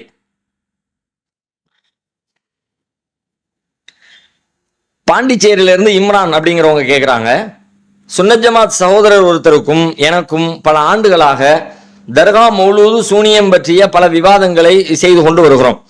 மௌலூது பற்றிய விவாதத்தில் அவர் கூறுகிறார், நபி ஸல்லல்லாஹு அலைஹி வஸல்லம் அவர்கள் காலத்திலேயே நபி அவர்களை புகழ்ந்து பாடுவது இருந்தது, சஹாபாக்கள் அவர்களை புகழ்ந்து பாடியுள்ளார்கள், நபி ஸல்லல்லாஹு அலைஹி வஸல்லம் அவர்கள் இதை தடுக்கவில்லை என்று கூறுகிறார், இதுக்கு பதில் சொல்லுங்க அப்படின்னு சொல்லி கேட்கிறாங்க. தடுக்கவில்லை அப்படின்னு சொல்றது அவருடைய அறியாமைன்னு சொல்லலாம். ஏன்னா தடுத்திருக்கிறாங்க. பாடும் பொழுது வரையறைக்கு உட்பட்டு பாடினால் தடுக்க மாட்டார்கள், வரையறை மீறி பாடுனா வரையறையை மீறி பாராட்டினா புகழ்ந்தா ரசூலுல்லாஹ் தடுக்கத்தான் செய்வாங்க. லா துத்ரூனி கமா அத்ரத்தின் நஸாரா ஈஸா மரியம், மரியமுடைய மகன் ஈசாவை வரம்பு மீறி புகழ்ந்த மாதிரி என்ன புகழாதீங்க என்பது தடதானே. அந்த மாதிரியான புகழ்ச்சி என் மேல வச்சிடாதீங்க என்பதுதானே பிரபலமான நபிமொழி தானே, இது எல்லோருக்கும் தெரிஞ்ச பிரபலமான நபிமொழி. அவங்க எப்படி வரம்பு மீறி புகழ்ந்தாங்களோ அது மாதிரி என்ன நீங்க வரம்பு மீறி புகழ்ந்துடாதீங்க என்று தடுக்கிறாங்க. ஒரு கல்யாணம் வீட்டுக்கு ரசூலுல்லாஹ் போய்கிட்டே இருக்கிறாங்க, அப்போ பிள்ளைங்க எல்லாம் பாட்டு பிடிச்சிக்கிட்டு இருக்கிறாங்க, உஹதுல கொல்லப்பட்ட சுஹதாக்களை பத்தி அவங்களுக்கு கிடைக்கிற தியாகங்களை சிறப்புகளை பத்தி பேசிக்கிட்டே இருக்கும் பொழுது நபி ஸல்லல்லாஹு அலைஹி வஸல்லம் வந்த உடனே ரசூலுல்லாஹ்வை புகழ்ந்து ஒரு பாடலை மாத்துறாங்க. ஃபீனா நபியுன் யஅலமு மா ஃபீ கதீம், எங்களிடத்திலே ஒரு இறை தூதர் இருக்கிறார், அவர் நாளை நடப்பதையெல்லாம் அறியக்கூடிய தூதர் அப்படின்னு ஒரு புது பாடலை எடுத்து படிக்க ஆரம்பிக்கிறாங்க. ரசூலுல்லாஹ் நிப்பாட்டுங்கன்ட்டாங்க. ஏற்கனவே படிச்சது படிங்கம்மா, அதுல ஒன்றும் பிழை இல்லை, என்ன புதுசா நாளை நடப்பதையெல்லாம் அறிகிற நபின்னு அப்படியெல்லாம் யாரும் உங்களுக்கு சொன்னா நான் நாளைக்கு உள்ளது எனக்கு தெரியுமா வைக்குமா, அதெல்லாம் படிக்காதீங்க. இந்த சொல்லா சின்ன பிள்ளைங்களை கூட தடுத்தாங்கன்னு வருகிறது. அப்ப வரம்புக்கு உட்பட்டதை ரசூலுல்லாஹ்வை எவ்வளவு புகழணுமோ அந்த எல்லைக்குள்ள வச்சு புகழ்றது புகழணும். நபிகளார புகழாம நபிகளார பாராட்டாம வேற யாரும் நம்ம பாராட்ட போறோம்? அவர்களுடைய சிறப்புகளை தியாகங்களை பேசாம உலகத்துல வேற யாருடைய சிறப்பு தியாகம் பேசுறதுக்கு வேற யாருக்கு அந்த அளவுக்கு தகுதி வேற யாருக்கு இருக்கிறது? இல்லவே இல்லதான். அவங்க அவ்வளவு உன்னதமான இடத்துல இருக்கிறாங்க. ஆனா அந்த எல்லையை கடக்கிறது தான் இப்ப பிரச்சனை. மௌலூத் அந்த எல்லை கடக்கிறது, அதனால தான் நம்ம விமர்சிக்கிறோம். அவர்களுடைய எல்லையில அவங்களை நிப்பாட்டுங்க, அல்லாஹ்வுடைய இடத்துக்கு கொண்டு போய் வச்சிடாதீங்க என்பதுதான் நம்முடைய கோரிக்கை. அதனால நபி ஸல்லல்லாஹு அலைஹி வஸல்லம் எல்லை மீறி புகழ்றத தடுத்து தான் இருக்கிறாங்க என்பதை உங்களுக்கு நீங்க சுட்டி காட்டுங்க. அடுத்து சஹாபுதீன் அப்படிங்கிறவங்க கேட்குறாங்க, எந்த ஊர்னு தெரியல. என்னுடைய கேள்வி என்னவென்றால், நகை கடைகளில் சீட்டு கட்டி நகை வாங்குவது குற்றமா அப்படின்னு சொல்லி கேட்குறாங்க. நகை கடைகளில் சீட்டு கட்டி நகை வாங்குறது ஒன்று மார்க் அடிப்படையில் பணத்தை கொடுக்குறோம், அது ஒரு குறிப்பிட்ட காலத்துக்கு பிறகு அவங்க நமக்கு நகை தர்றாங்க. அந்த நகையை அதில் சில அனுகூலங்களை செஞ்சு தருவாங்க. நம்மளுடைய பணம் அவங்கள்ட்ட நின்ன வகையில் சில நன்மைகளை செஞ்சு தருவாங்க. உதாரணமா சேதாரம் இல்லம்பாங்க, செய்கூலி இல்லம்பாங்க. அது மாதிரி அவங்களுக்கு கிடைக்கிற சில லாபங்களை குறைத்து கூட நமக்கு தருவாங்க. இது வட்டியாகி விடுமோ என்று சில பேர் அஞ்சுறாங்க. அப்படி அச்சப்பட வேண்டிய அவசியம் இல்லை. அவங்களுக்கு கிடைக்கிற லாபத்தில் கொஞ்சத்தை குறைத்து கொண்டு நம்முடைய அவங்க அந்த பொருளை நமக்கு தர்றாங்க. இப்போ இன்னும் சொல்ல போனா அந்த சேதாரம்னு சொல்றதெல்லாம் அது அது அது அது வந்து ஏற்றுக்கொள்ளவே முடியாததும் கூட. சேதாரம்னு ஒன்று ஆகாம சேதாரம்ங்கிறாங்க. தங்கத்துல என்ன சேதாரம்? அவங்க பிஸ்கட் கம்பெனியா வச்சிருக்காங்க, கீழே கொஞ்சம் கொட்டினோன்னு அப்படியே பெருக்கி அள்ளி அப்படியே குப்பையில தள்ளி போடுறதுக்கு. தங்கம் அது சின்ன குண்டுமணியா இருந்தாலும் மில்லிகிராமா இருந்தாலும் விடமாட்டாங்களே, எல்லாத்தையும் எடுத்துருவாங்களே. சேதாரம் போகவே போகாது, குப்பைக்கு எதுவும் போகாது. சேதாரம்னு அதானே, வீணா போச்சு அதானே சேதாரங்கிறது. அப்படி தங்கத்துல வீணா போறதுன்னு ஒண்ணு கிடையாது. எல்லாத்தையும் எடுத்து பேக் பண்ணி அதெல்லாம் எல்லாமே பயனுள்ளதா மாறிடும். ஆனாலும் அதுல ஒரு சேதாரம்னு ஒண்ணு, அது ஒரு பொய், அது ஒரு ஏமாற்று, மக்களை ஏமாற்றுவதற்காக சொல்லப்படுகிற ஒரு வழிமுறை தான். அந்த ஏமாத்து உங்களுக்கு இல்லைன்னு ஆகுது. ஓகே, அவங்க போட்டு வைக்கிற அந்த செய்கூலிக்கான இதை உங்களுக்கு தள்ளுபடி பண்ணி உங்களுக்கு சில சலுகைகளை செஞ்சு கொடுக்குறாங்க. இதுல ஒன்றும் இதை பெற்றுக்கொள்வதில் ஒன்றும் தப்பு இல்லை. ஆனா என்ன கவனிக்கிறேன்னு கேட்டா, இந்த மாதிரி சீட்டு சேரக்கூடியது நம்ம நாட்டில் அதுல பெரும்பாலும் நாம் மோசடி செய்யப்படுவதற்கு, ஏமாற்றப்படுவதற்கான வாய்ப்பு அதிகம் இருக்கிறது. ஏன் அப்படின்னு கேட்டா, 100 கணக்கில் இந்த மாதிரி நகைச்சீட்டு சேர்ந்து எத்தனை பேர் மஞ்சள் நோட்டீஸ் விட்டு போயிருக்கிறாங்க. மாசத்துக்கு 2 வந்துகிட்டே தான் இருக்கிறது. பெரிய பெரிய நிறுவனங்கள் அப்படியே டிவியில அவ்வளவு விளம்பரம் பண்றாங்க. திறந்தாலே எந்த டிவியை திறந்தாலும் அவங்களுக்கு தான் விளம்பரம். அந்த அளவுக்கு விளம்பரம் பண்ணின பிரம்மாண்டமான நிறுவனங்கள் மக்களிடத்துல இந்த மாதிரி விளம்பரம் பண்ணி சீட்டு சேருங்க, மாச கடைசியில் வாங்கிக்கிங்க, டெய்லி வர வச்சுக்கோங்க, இன்னைக்கு எத்தனை கிராமம் உங்களுக்கு கிடைக்கும், கடைசியில் மாத கடைசியில் அந்த டோட்டல் கிராம கால்குலேட் பண்ணி நீங்க வாங்கிக்கலாம் வச்சுக்கலாம், என்னெல்லாமோ பண்ணி வாங்குறாங்களாம். கடைசியில் திடீர்னு பார்த்தா வாங்கினவங்க பிசினஸ் லாஸ் ஆயிடுச்சுன்னு கையை விரிச்சிடுறாங்க. அப்ப என்ன பண்றது? அந்த நம்ம கொடுத்த 10 மாசம் 15 மாசம் கொடுத்த அந்த பணத்தை மீட்கிறதுக்கு ஏதாவது வழி இருக்கான்னு கேட்டா ஒரு வழியும் இல்லை. அவ்வளவுதான், முடிஞ்சு போச்சு, கையை விரிச்சிட்டு போய்கிட்டே இருப்பாங்க. என்ன பண்றது? ஏன்னா இது சட்டப்பூர்வமான அங்கீகாரமோ பாதுகாப்பு ஏற்பாடுகளோ இல்லாத ஒரு காரியம். அது மாதிரி யாரும் சட்டப்படியெல்லாம் செய்யறது இல்லை. இதெல்லாம் எல்லாமே பெரும்பாலும் அன்அஃபிஷியல் தான் நடக்கிறது. அவங்கவுங்களா இண்டிவிஜுவலா கொடுத்து நம்ம பக்கத்து வீட்டுக்காரங்கள்ட்ட கொடுத்து வாங்கிக்கிறோம்ல, அந்த மாதிரி தான். நீங்க ஒரு பெரிய கடன் சொல்லுவீங்க, ஆனாலும் அதுக்கும் எந்த உத்தரவாதமும் கிடையாது. கடை வச்சிருக்காங்க, விளம்பரம் பண்றாங்க, எல்லாத்துக்கும் தெரியுது, எல்லாரும் வாங்குறாங்க, பெரிய பணக்காரங்க, அதனால நம்மளும் கொடுத்து வச்சு வாங்கலாம்னு வாங்குறோம். சட்டப்பூர்வமா அதுக்கு அதை நடத்துறாங்களான்னு கேட்டா அப்படி நடத்தக்கூடிய ஆட்கள் யாரும் நம்ம ஊர்களில் கிடையவே கிடையாது. அன்அஃபிஷியலா அவங்களுடைய தேவைக்கு பிசினஸ் ரொட்டேஷனுக்காக வேண்டி வாங்குறாங்க. பிசினஸ் ரொட்டேஷனுக்கு தான் நிறைய வச்சிருக்கிறாங்கன்னு பேரு. நிறைய உண்மையிலே வச்சிருந்தாங்கன்னா உங்கள்ட்ட அவங்க ரொட்டேஷன் பண்ண வேண்டிய தேவையே இல்லையே. உங்களுடைய காசை ஏன் கேட்கறாங்க? 10 மாசம் உங்க பணம் அவங்கள்ட்ட நிக்கிறேன்னு ஏன் விரும்புறாங்க? 15 மாசம் அந்த பணத்தை முன்னாடியே கொடுத்தா உனக்கு நான் ஒரு சலுகை தர்றேன்னு ஏன் முன்பணமா வாங்குறாங்க? அவங்களுடைய வியாபாரத்துல சுழற்சிக்காக வேண்டி பிசினஸ்ல போட்டு அதை பெருக செஞ்சிடலாம். அவங்கள்ட்ட நம்ம 100 ரூபா வாங்கினோம்னா அதை 100 தடவை பிசினஸ்ல போட்டு டெவலப் பண்ணி 100ங்கிறது 120 ஆக்கிடலாம், 150 ஆக்கிடலாம். அப்ப அவங்களுக்கு 100 ரூபாய்க்கு சாமானை கொடுத்துட்டா இந்த 50 ரூபா நமக்கு லாபமா கிடைச்சிரும். இந்த கால்குலேஷன்ல தானே எல்லாமே வச்சுக்கிட்டு வாங்குறாங்கன்னு அர்த்தம் இல்ல. வச்சிருக்கிற ஆட்கள் வாங்க வேண்டிய தேவையும் இல்லை. இது இப்படி எதுக்கு 500, 100, 1000, 5000, 10,000 இதுக்கு வாங்கணும்? வச்சிருக்க ஆட்கள் வச்சுக்கிட்டு வாங்கல, தேவைக்கு தங்களுடைய ரொட்டேஷனுக்காக வேண்டியதான் வாங்குறாங்க. கடைசியில் ஏதாவது ஒரு அதனால தான் இப்போ சமீபத்தில் கவர்மெண்ட்லாம் நிறைய இதுக்கான ரூல்ஸு சட்டங்கள்லாம் கொண்டு வந்துச்சு. ஆனாலும் நாம வந்து ஒரு குறிப்பிட்ட ஒன்றை இவ்வளோன்னு சொத்து இருந்துச்சுன்னா நீ இவ்வளோதான் கடன் வாங்கணும்லாம் இருக்குது. இதெல்லாம் சட்டப்படி செய்கிறவங்களுக்கு தான் பொருந்தும். சட்டம் இல்லாமல் செய்கிறவங்களுக்கு அவங்களுக்கு அவங்க நம்புறாங்க, கொடுக்குறாங்க, வாங்கிக்கிறாங்க, அவ்வளோதான். அவங்க போய் நிற்க முடியாது, கோர்ட்டுக்கு போய் நின்னாலும் இது ஒரு பெருசாக நின்று உங்களுக்கு வந்து பணத்தை மீட்டு கொடுக்குற வேலைகளை கூட செய்வதற்கான வாய்ப்புகள் இல்லைங்கிறது பெரும்பாலும் நிதர்சனமாக இருக்குது. அதை உணர்ந்து நாம் இதில் செயல்பட்டு கொள்ள வேண்டும் என்பது மட்டும்தான் இதில் உள்ள அம்சம். அடுத்து அப்துல் அலீம் அப்படிங்கிறவங்க ஐயம்பேட்டையிலிருந்து கேட்குறாங்க, இணை வைத்தவர்களுக்கு ஜனாசா தொழுகை கூடாது. இதில் 2 வகை இருக்கிறது. தெளிவாக தெரியும் காஃபிர்களுக்கு, மாற்று மதத்தவர்களுக்கு நாம் ஜனாசா தொழுகை வைக்கப் போவதில்லை. ஆனால் முஸ்லீமாக இருந்து கொண்டு தான் அறிந்தோ அறியாமலோ அது மனதை அறிபவன் அல்லாஹ். உதாரணமாக மௌலிது மஜ்லிஸ்களில் கலந்து கொள்கிறார். மேலும் ஒருவர் தர்கா செல்லக்கூடியவராக இருக்கிறார். ஆனால் அவர் அங்கு சென்று என்ன செய்கிறார் என்றும் நமக்கு தெரியவில்லை. ஆனால் தர்காவாதியாக இருக்கிறார். முஸ்லிமாக இருந்து கொண்டு இவர் இணை வைத்துக் கொண்டிருந்தார் என்று நாம் எப்படி அறிந்து கொள்வது? தர்காவுக்கு சென்று சஜ்தா போன்று இல்லாமல் சாதாரணமாக கையேந்தி துவா கேட்டால் நாம் அவரை பற்றி ஒரு முடிவெடுக்க முடியாது. முஸ்லிமாக இருந்தவர் ஏன் கடைசி காலத்தில் அல்லது சக்கராத்தில் கூட தன் தவறை உணர்ந்து பாவ மன்னிப்பு கேட்டிருக்கலாம். இதை நாம் எப்படி முடிவு செய்வது அப்படின்னு சொல்லி கேட்குறாங்க.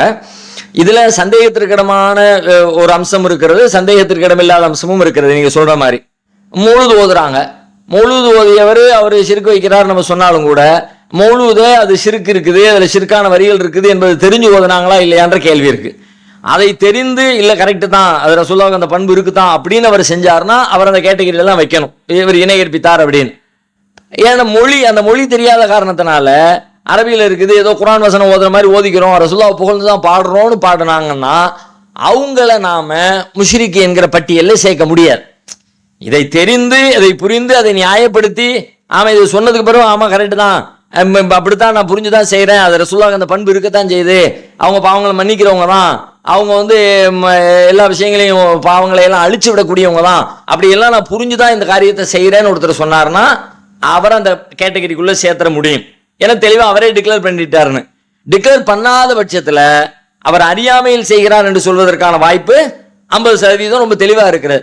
அப்ப இந்த மாதிரி விஷயத்துல நாம நல்லெண்ணத்தின் அடிப்படையில் ஒரு முடிவு எடுக்கிறதா இருந்தா அறியாமையில் மொழி தெரியாம ஓதக்கூடிய ஆட்களை நேரடியா நாம முஷ்ரிக் என்கிற பட்டியலுக்குள்ள சேர்க்க வேண்டிய அவசியம் இல்லை. அவங்களுக்கு அந்த தவறுகளை சுட்டி காட்டவும் அதுல இருந்து சீர்திருத்தம் பெறுவதற்கு முயற்சிகளை மேற்கொள்வோம். ஆனா இவங்க சிறுக்க வச்சுட்டாங்க என்று மொழியே தெரியல, மொழி தெரியாத ஒருத்தர் வந்து ஒரு ஒரு இறைவனை மறுக்கிற ஒரு சொல்ல வந்து வேற ஏதோ ஒரு மொழியில் நமக்கு சொல்லி நீங்க சொல்லுங்கிறார், நம்ம சொல்லிட்டோம், சொன்னதுக்காக வேண்டி நம்ம வந்து இறைவனை மறுத்துட்டோன்னு ஆகுமா? ஆகாது. ஏன் ஆகாது அப்படின்னா நான் ஏதோ ஒரு வார்த்தை சொல்லுன்னாரு சொல்லிட்டேன், அது என்ன அர்த்தம்னு எனக்கு தெரியல, அவன் அதை புரிஞ்சு சொன்னா தானே நான் இறை மறுப்பானா? அவன் இறைவனை மறுத்துட்டு பண்ற கேள்வி என்ன நோக்கி வரும்? அது என்னன்னே தெரியாம சொல்லப்பட்டு ஏதோ ஒரு சொல்லு நினைச்சு சாதாரண சொல்லு நினைச்சு சொன்னோம், கடைசியில் அதுக்கு எப்படி ஒரு அர்த்தம் இருக்குங்கிறது நமக்கு தெரியாத பட்சத்தில் அறியாமையில் செய்யப்பட்ட பிழைக்கு எப்படி நான் குற்றவாளியாக பொறுப்பேற்க முடியும்? அந்த அடிப்படையில் மௌலூதை நம்ம வச்சுக்கலாம். ஒன்று, இந்த தர்காவுக்கு செல்லுதல் அப்படிங்கிறத பொறுத்த வரைக்கும் அதுல சந்தேகத்திற்கு வேலையே இல்லை.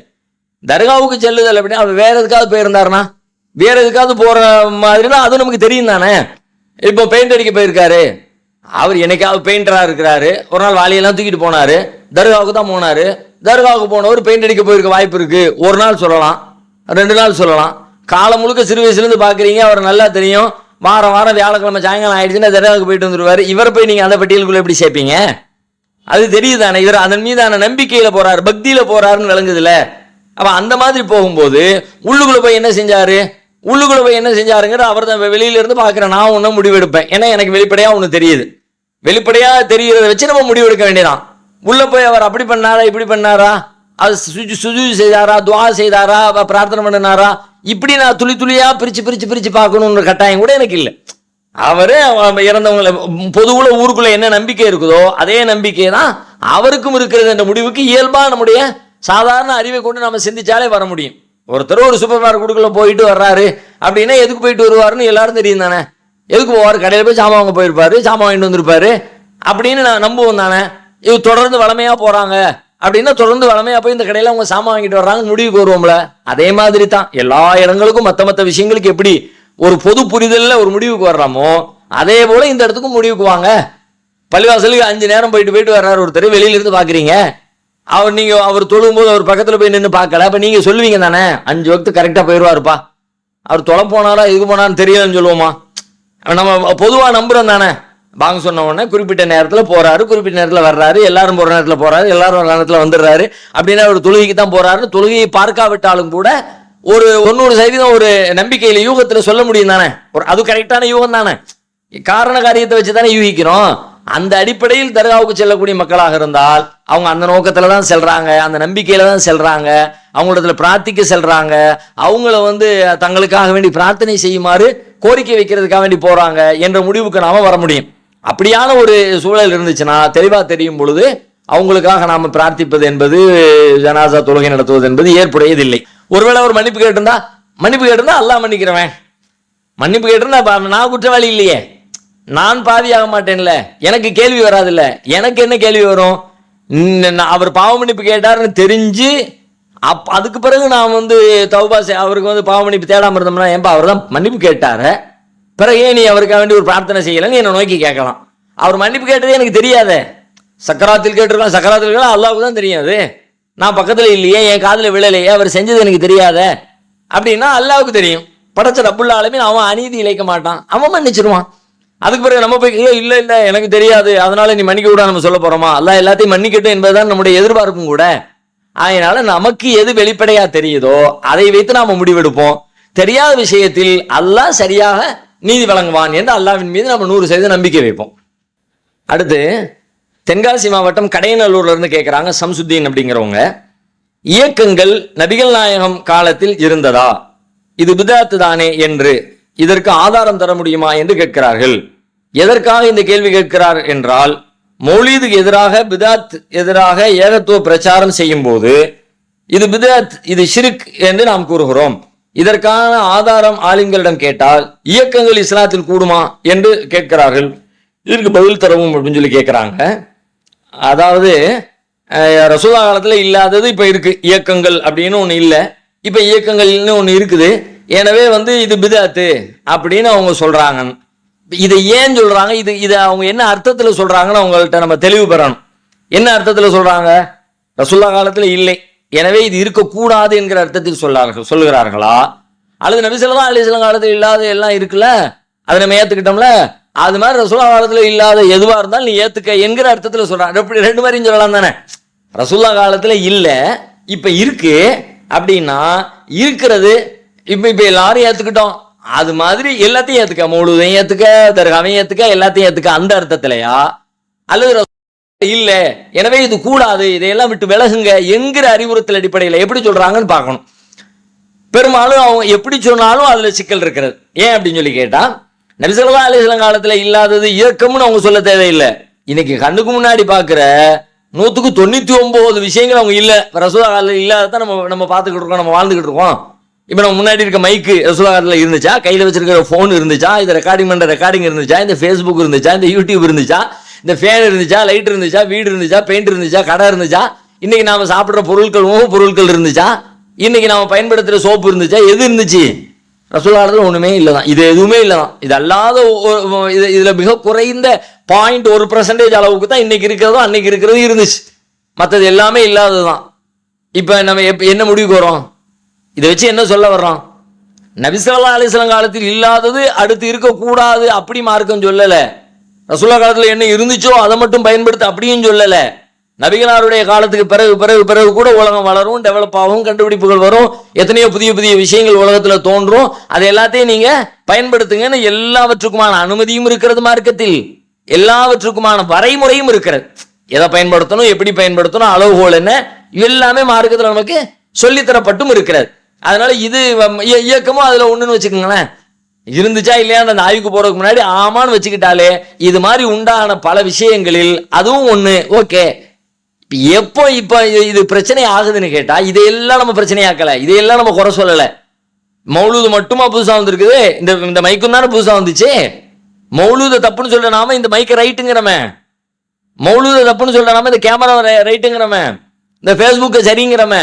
அப்ப நம்ம என்ன சொல்ல வர்றோம்னு கேட்டா, இந்த காரியம் இது மார்க்கத்தில் உள்ளது, இதை செய்தால் நன்மை, இது நபிகளார் அவருடைய சுன்னத்து, ரசூலுல்லாஹ் காலத்தில் ரசூலுல்லாஹ் புகழ்ந்தாங்க, ரசூலுல்லாஹ் இப்படித்தான் புகழணும், இப்படி புகழ்வதனால் நாளை மறுமையில நன்மை உண்டு, இது மார்க்கத்தின் வழிமுறை. தொழுதா எப்படியோ, நோன்பு வச்சா எப்படியோ, ஜகாத்து கொடுத்தா எப்படியோ, தர்மம் செஞ்சா எப்படியோ, நல்லறங்களை நபிகளாரிடமிருந்து கற்றுக்கொண்ட நல்லறங்களை செயல்படுத்தினால் எப்படியோ, அது மாதிரி ஒரு நல்லறம்னு நீங்க சொல்லி இந்த நல்லறத்திற்கு நாளை மறுமையில் பயன் உண்டு, இதுக்கு நம்ம மார்க்கத்தில் முன்மாதிரி உண்டு என்று நீங்கள் சொல்லுகிற பொழுது எதுக்கு இருக்குதோ அதை ஃபாலோ பண்ணுங்க. ஓகே, இல்லாத ஒண்ணு புதுசா செஞ்சுட்டு இது அந்த பட்டியலுக்குள்ள சேர்க்காதீங்க. நம்ம சொல்ற ரெண்டுக்கு வித்தியாசம் இருக்கிறது. இது உலகியல் ரீதியா உலகத்துல எவ்வளவோ வரும் போகும், அதெல்லாம் பொது அனுமதி.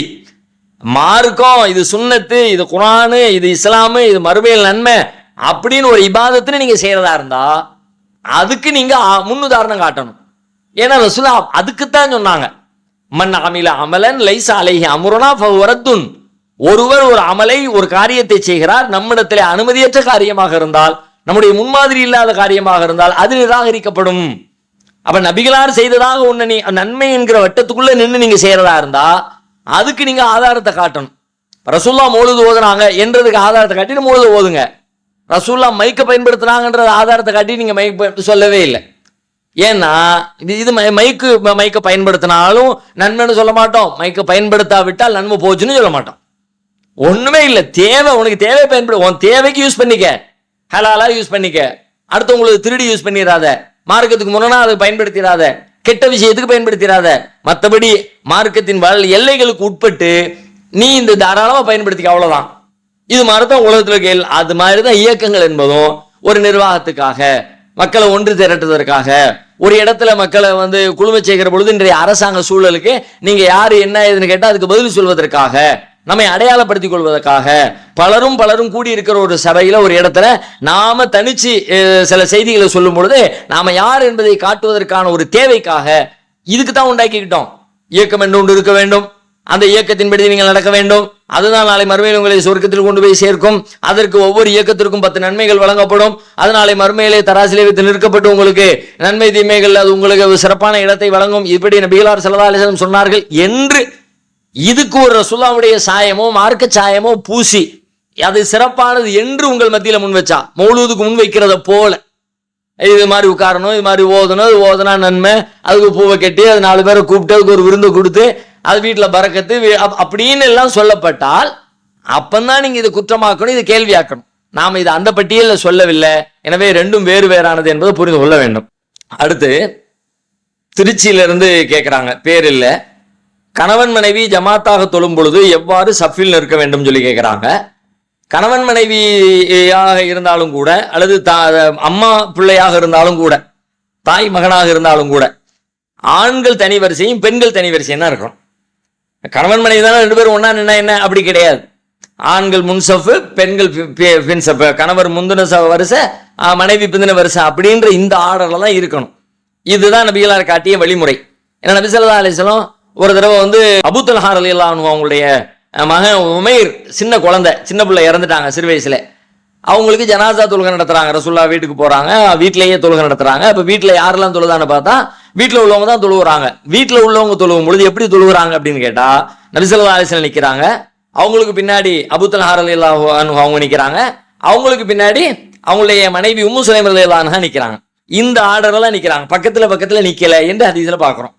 அதே மாதிரி அனஸ் ரலியல்லாஹு அன்ஹு அவங்களுடைய குடும்பத்திலேயே அவங்களுடைய பாட்டி வீட்டுக்கு ஒருக்க ரசூலுல்லாஹ் வர்றாங்க. அனஸ் ரலியல்லாஹு அன்ஹு அவங்களுடைய பாட்டி வீட்டுக்கு ரசூலுல்லாஹ் ஒருக்க வர்றாங்க.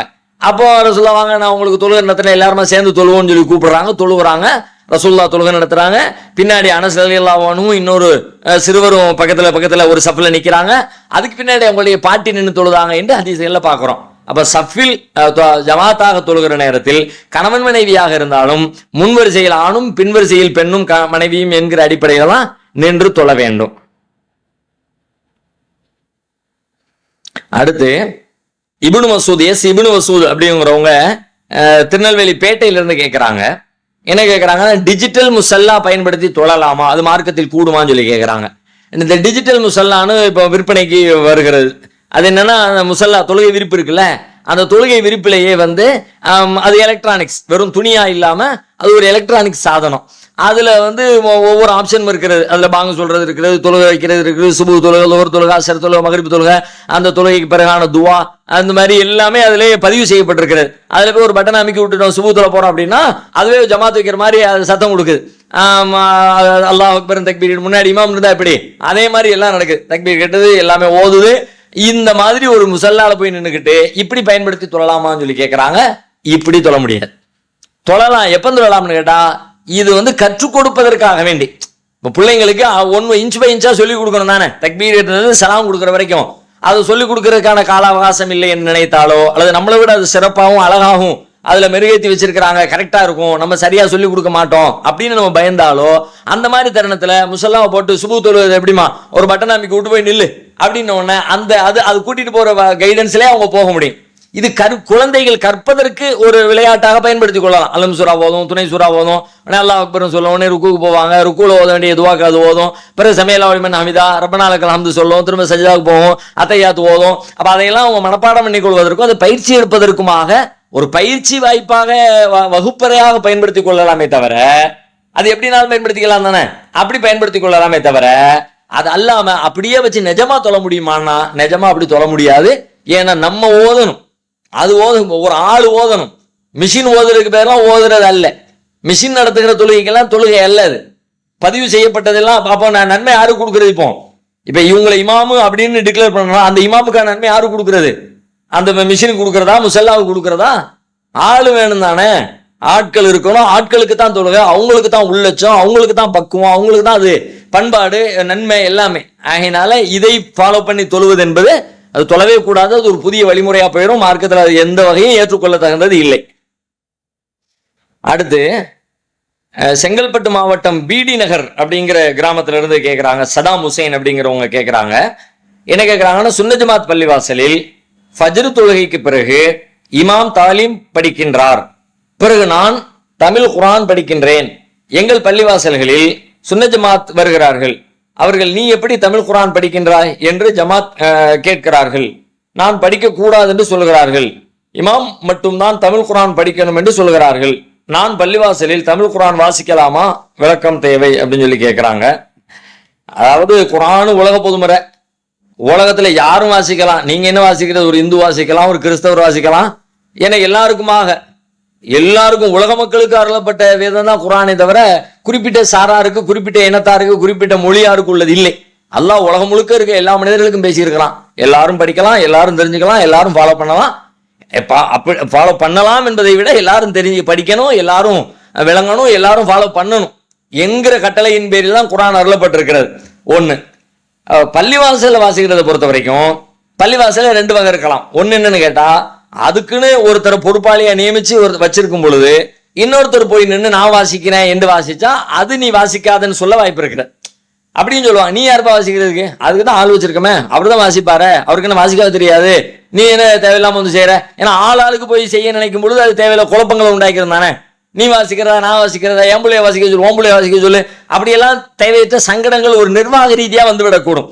அதுக்காக வேண்டி கூட சில நேரத்துல நீ என்ன வாசிக்கிறேன் என்று கேட்கலாம். அப்படி கேட்டால் அந்த கேள்வி நியாயமானது. அப்போ ஊர்ல யாரும் முடிவெடுத்திருக்காங்களோ, யாரு வாசிக்கணும்னு நிர்வாகம் முடிவெடுக்கிறதோ அவங்க வாசிப்பது ஏற்புடையது. அது அல்லாம குர்ஆனை வாசிக்கின்ற தகுதி இமாமுக்கு தான் இருக்கிறது, உனக்கு இல்லை என்கிற அர்த்தத்தில் சொல்லப்படுமானால் அந்த கருத்து ஏற்புடையது. குர்ஆனை வாசித்தல் என்பது வாசிக்க தெரிந்தது, எல்லோருக்கும் பொதுவானது, எல்லோரும் வாசிக்க வேண்டும், அவருக்கு தான் சிறப்பா விளங்கும், நமக்கெல்லாம் விளங்காது என்ற அடிப்படையில, என்ற கருத்துல, அதாவது அதை வாசிப்பதற்கு தகுதியானவர், இதையெல்லாம் படிச்ச ஒருத்தர் தான், மொழியெல்லாம் படிச்ச ஒருத்தர் தான் வாசிக்கணும் என்கிற அர்த்தத்துல நம்பிக்கையில கேட்பார்கள் என்று சொன்னால் அந்த நம்பிக்கை ஏற்புடையதல்ல. அதைத்தான் இத்தனை வருஷ காலமா உடைச்சி எல்லாரும் படிங்க, எல்லாரும் வாசிங்க, எல்லாரும் ஃபாலோ பண்ணுங்க மக்களுக்கு நாம சொல்லி கொண்டு இருக்கிறோம். அப்படி சொல்லப்பட்டால் அதை நாம ஏற்றுக்கொண்டு கட்டுப்பட வேண்டிய அவசியம் இல்லை. அடுத்து முகமது அப்படிங்கிறவங்க கத்தாரில இருந்து கேட்கிறாங்க, நான் மஸ்ஜிதுக்கு போகிறேன், அப்பொழுது அங்கே இஷா தொழுது கொண்டிருக்கிறார்கள், 3வது ரக்காத்தில் இணைகிறேன், அங்கே எனக்கு கடைசி அத்தஹியாத் கிடைக்கிறது. அந்த அத்தஹியாத்தில் நான் எதுவரைக்கும் ஓத வேண்டும்? எனக்கு அது 1வது அத்தஹியாத், அதிலே நான் எதுவரைக்கும் அத்தஹியாத் ஓத வேண்டும்? ஷார்ட்டாக ஓத வேண்டுமா அல்லது முழுமையாக ஓத வேண்டுமா? ஷார்ட்டாக என்றால் இமாம் சலாம் கொடுக்கும் வரைக்கும் நான் எதுவும் ஓதாமல் மௌனமாக இருப்பதா அல்லது வேறு ஏதாவது துவாக்களை நான் ஓதலாமா அப்படின்னு சொல்லி கேட்கிறாங்க. அத்தையாத்துல உட்கார்ந்துருக்கிற நேரத்துல அத்தையாத்துல நம்ம போய் சேர்றோம். அது நமக்கு வந்து முதல் அத்தையாத்து, இமாமுக்கு கடைசி அத்தையாத்துன்னு வைங்க. இப்போ நம்ம எவ்வளவு தூரம் அத்தையாத்து ஓதுறது? நமக்கு எவ்வளவு அத்தையாத்து ஓதுறோம், எவ்வளவு டைம் இருக்கோ அவ்வளவு நேரம் ஓதுங்க. அத்தையாத்து துவா ஓதி முடிச்சதுக்கு பிறகு உங்களுக்கு நேரம் மிச்சம் இருக்குதா, அடுத்தடுத்த துவாக்களை ஓதுங்க, சலவாத்துக்களை ஓதுங்க.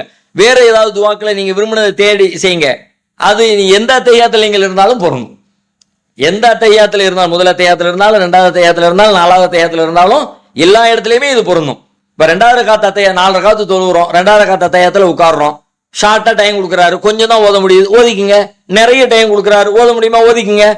ஒண்ணு வாய்ப்பை பொறுத்து இந்த இமாம் நமக்கு எவ்வளவு நேரம் கொடுக்குறா அதை பொறுத்து நாம அந்த துவாவை செய்து கொள்ளலாம்.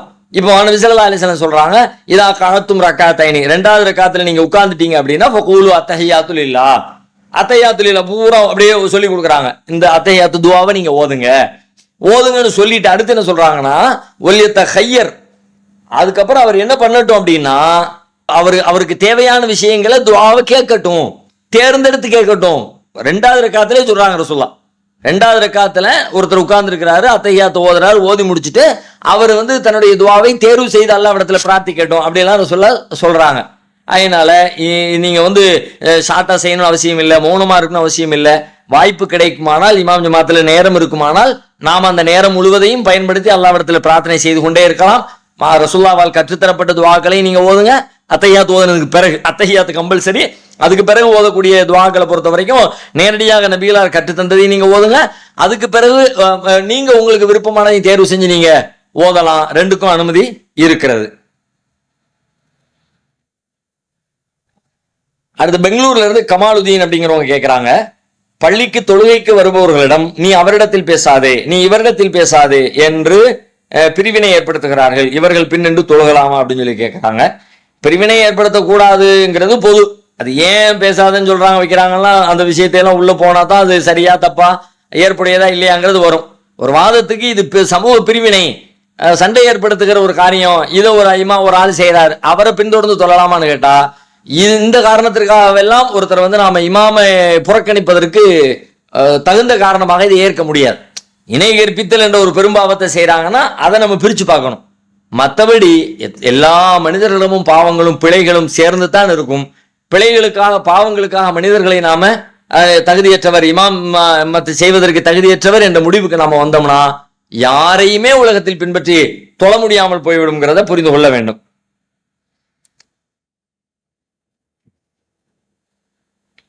அடுத்து ராயபுரத்துல இருந்து கேட்கிறாங்க, அவங்க பேர் தெரியல, ராயபுரம் மட்டும் போட்டிருக்கிறாங்க. எனக்கு சொந்தத்தில் திருமணமானது 17 வருடங்கள் ஆகிவிட்டது. இப்பொழுது குலா கொடுத்து விட்டேன். எனக்கு 3 குழந்தைகள். குழந்தைகளை அவர்கள் ஏற்றுக்கொள்ளவில்லை, என் பொறுப்பில் வளர்கிறார்கள். அவர்களுடைய உதவி ஏதும் இல்லை. ஆனால் அவர்கள் குழந்தைகளை பார்க்க விரும்புகிறார்கள். என் குழந்தைகளுக்கு அதில் உடன்பாடு இல்லை, எனக்கும் உடன்பாடு இல்லை. இஸ்லாத்தின் அடிப்படையில் அவர்களை போய் பார்க்க சொன்னேன். எனது பிள்ளைகள் விருப்பப்படவில்லை. எனது கேள்வி என்னவென்றால், என் பிள்ளைகளை நான் வற்புறுத்தி அனுப்ப வேண்டுமா, இல்லை விட்டுவிட வேண்டுமா? நான் சொந்தத்தில் திருமணம் செய்ததால் அந்த சொந்தத்தை பேணி காக்க வேண்டுமா, இல்ல குலா கொடுத்து விட்டோம் எல்லாம் முடிந்து விட்டது என்று ஒதுங்கி விட வேண்டுமா அப்படின்னு சொல்லி கேட்கிறாங்க. அதாவது கணவன் மனைவி என்கிற உறவு குலாவினாலோ அல்லது தலாக்கினாலோ பிரிந்துவிடும், ரத்தாகிவிடும், அது உள்ளது. பெற்றோர் பிள்ளைங்கிற உறவு ஒருபோதும் ரத்தாகவே ஆகாது. அதனால அந்த உறவை நாம ஒண்ணுமே பண்ண முடியாது. அது கடைசி வரைக்கும் அந்த உறவு இருந்து தான் ஆகணும். இப்போ கணவர் வந்து பொறுப்பேற்றுக்கல, மனைவி நீங்க தான் பொறுப்பெடுத்து வளர்க்குறீங்க அப்படின்னு சொல்லி சொன்னா, இப்ப நீங்க பிள்ளைங்களுக்கு அறிவு என்னதான் இருந்தாலும் தகப்பன் தான் அவரை மதிச்சுதான் ஆகணும் என்கிற போதனைகளை நீங்க சொல்ல வேண்டியது உங்களுடைய கடமை. அதையும் தாண்டி அவங்க போகலாட்டி அது வேற விஷயம். ஏன்னு கேட்டா, பெரும்பாலான குடும்பங்கள்ல என்ன நடக்குன்னு கேட்டா, நீங்க சொல்வதற்கு உள்டாவா நடக்கிறது. இப்போ 2 பேரும் பிரிஞ்சுட்டாங்க, ஒரு மனைவி இடத்துல பிள்ளைங்க வந்துட்டாங்கன்னா, இந்த மனைவி பிள்ளைங்களுக்கு எதை ஊட்டுறாங்கன்னு கேட்டா, இப்படி உங்க அப்பா என்ன தனியா விட்டுட்டு போயிட்டான், அவன் ஒன்னும் பார்க்கல வைக்கல, நான் தான் கஷ்டப்பட்டு வளர்க்குறேன், எவ்வளவு சிரமப்படுறேன் பாரு, ஒவ்வொரு நாளும் இவ்வளவு துன்ப துயரத்துக்கு எல்லாத்துக்கும் அவர் தான் காரணம், அவங்க என்னன்னு போயிட்டார், அப்படி இப்படின்னு தந்தையின் மீதான வெறுப்பு பிரச்சாரத்தை செய்து செய்து செய்து பிள்ளைகளுக்கு பெற்றோர் தந்தை மீதான ஒரு வெறுப்பை உண்டாக்கிறாங்க. இது ஒரு பெரிய குற்றம். இது ஏற்றுக்கொள்ளவே முடியாது. ஏன்னா இதை குறிப்பிட்டே அல்லாஹ் சொன்னா, லா துலார்ர வாலிதத்தும் பிவலதிஹா, எந்த ஒரு பெற்றோரும் வந்து அவங்களுடைய பிள்ளைகளை மையமாக வைத்து அவர்கள் துன்பத்திற்கு நெருக்கடிக்கு ஆளாக்கப்படக்கூடாது. அப்படின்னா உங்க பிள்ளைங்களை சொல்லி பிள்ளைங்களை அவங்களுக்கு எதிராக திருப்பி விடுற வேலைகளை எல்லாம் நீங்க செஞ்சிடாதீங்க என்ற கருத்துப்பட அல்லாஹ் வந்து பாடம் நடத்துறான். இப்ப நீங்க அப்படி இல்லைன்னு சொல்றீங்க, நம்ம போக சொல்றோம், பிள்ளைங்க விரும்ப மாட்டேங்கிறாங்க, பிள்ளைங்களை புரிய வைங்க, கன்வின்ஸ் பண்ணுங்க. ஏன்னா பிள்ளைகள் இருந்தாலும் கூட அந்த பிள்ளைகளை சகித்து கொள்ளவும் அதை மன்னிக்கவும் பிள்ளைங்களுக்கு ஆர்வம் ஊட்டுங்க. அல்லாஹ் அதுக்குரிய நன்மையை தருவான்.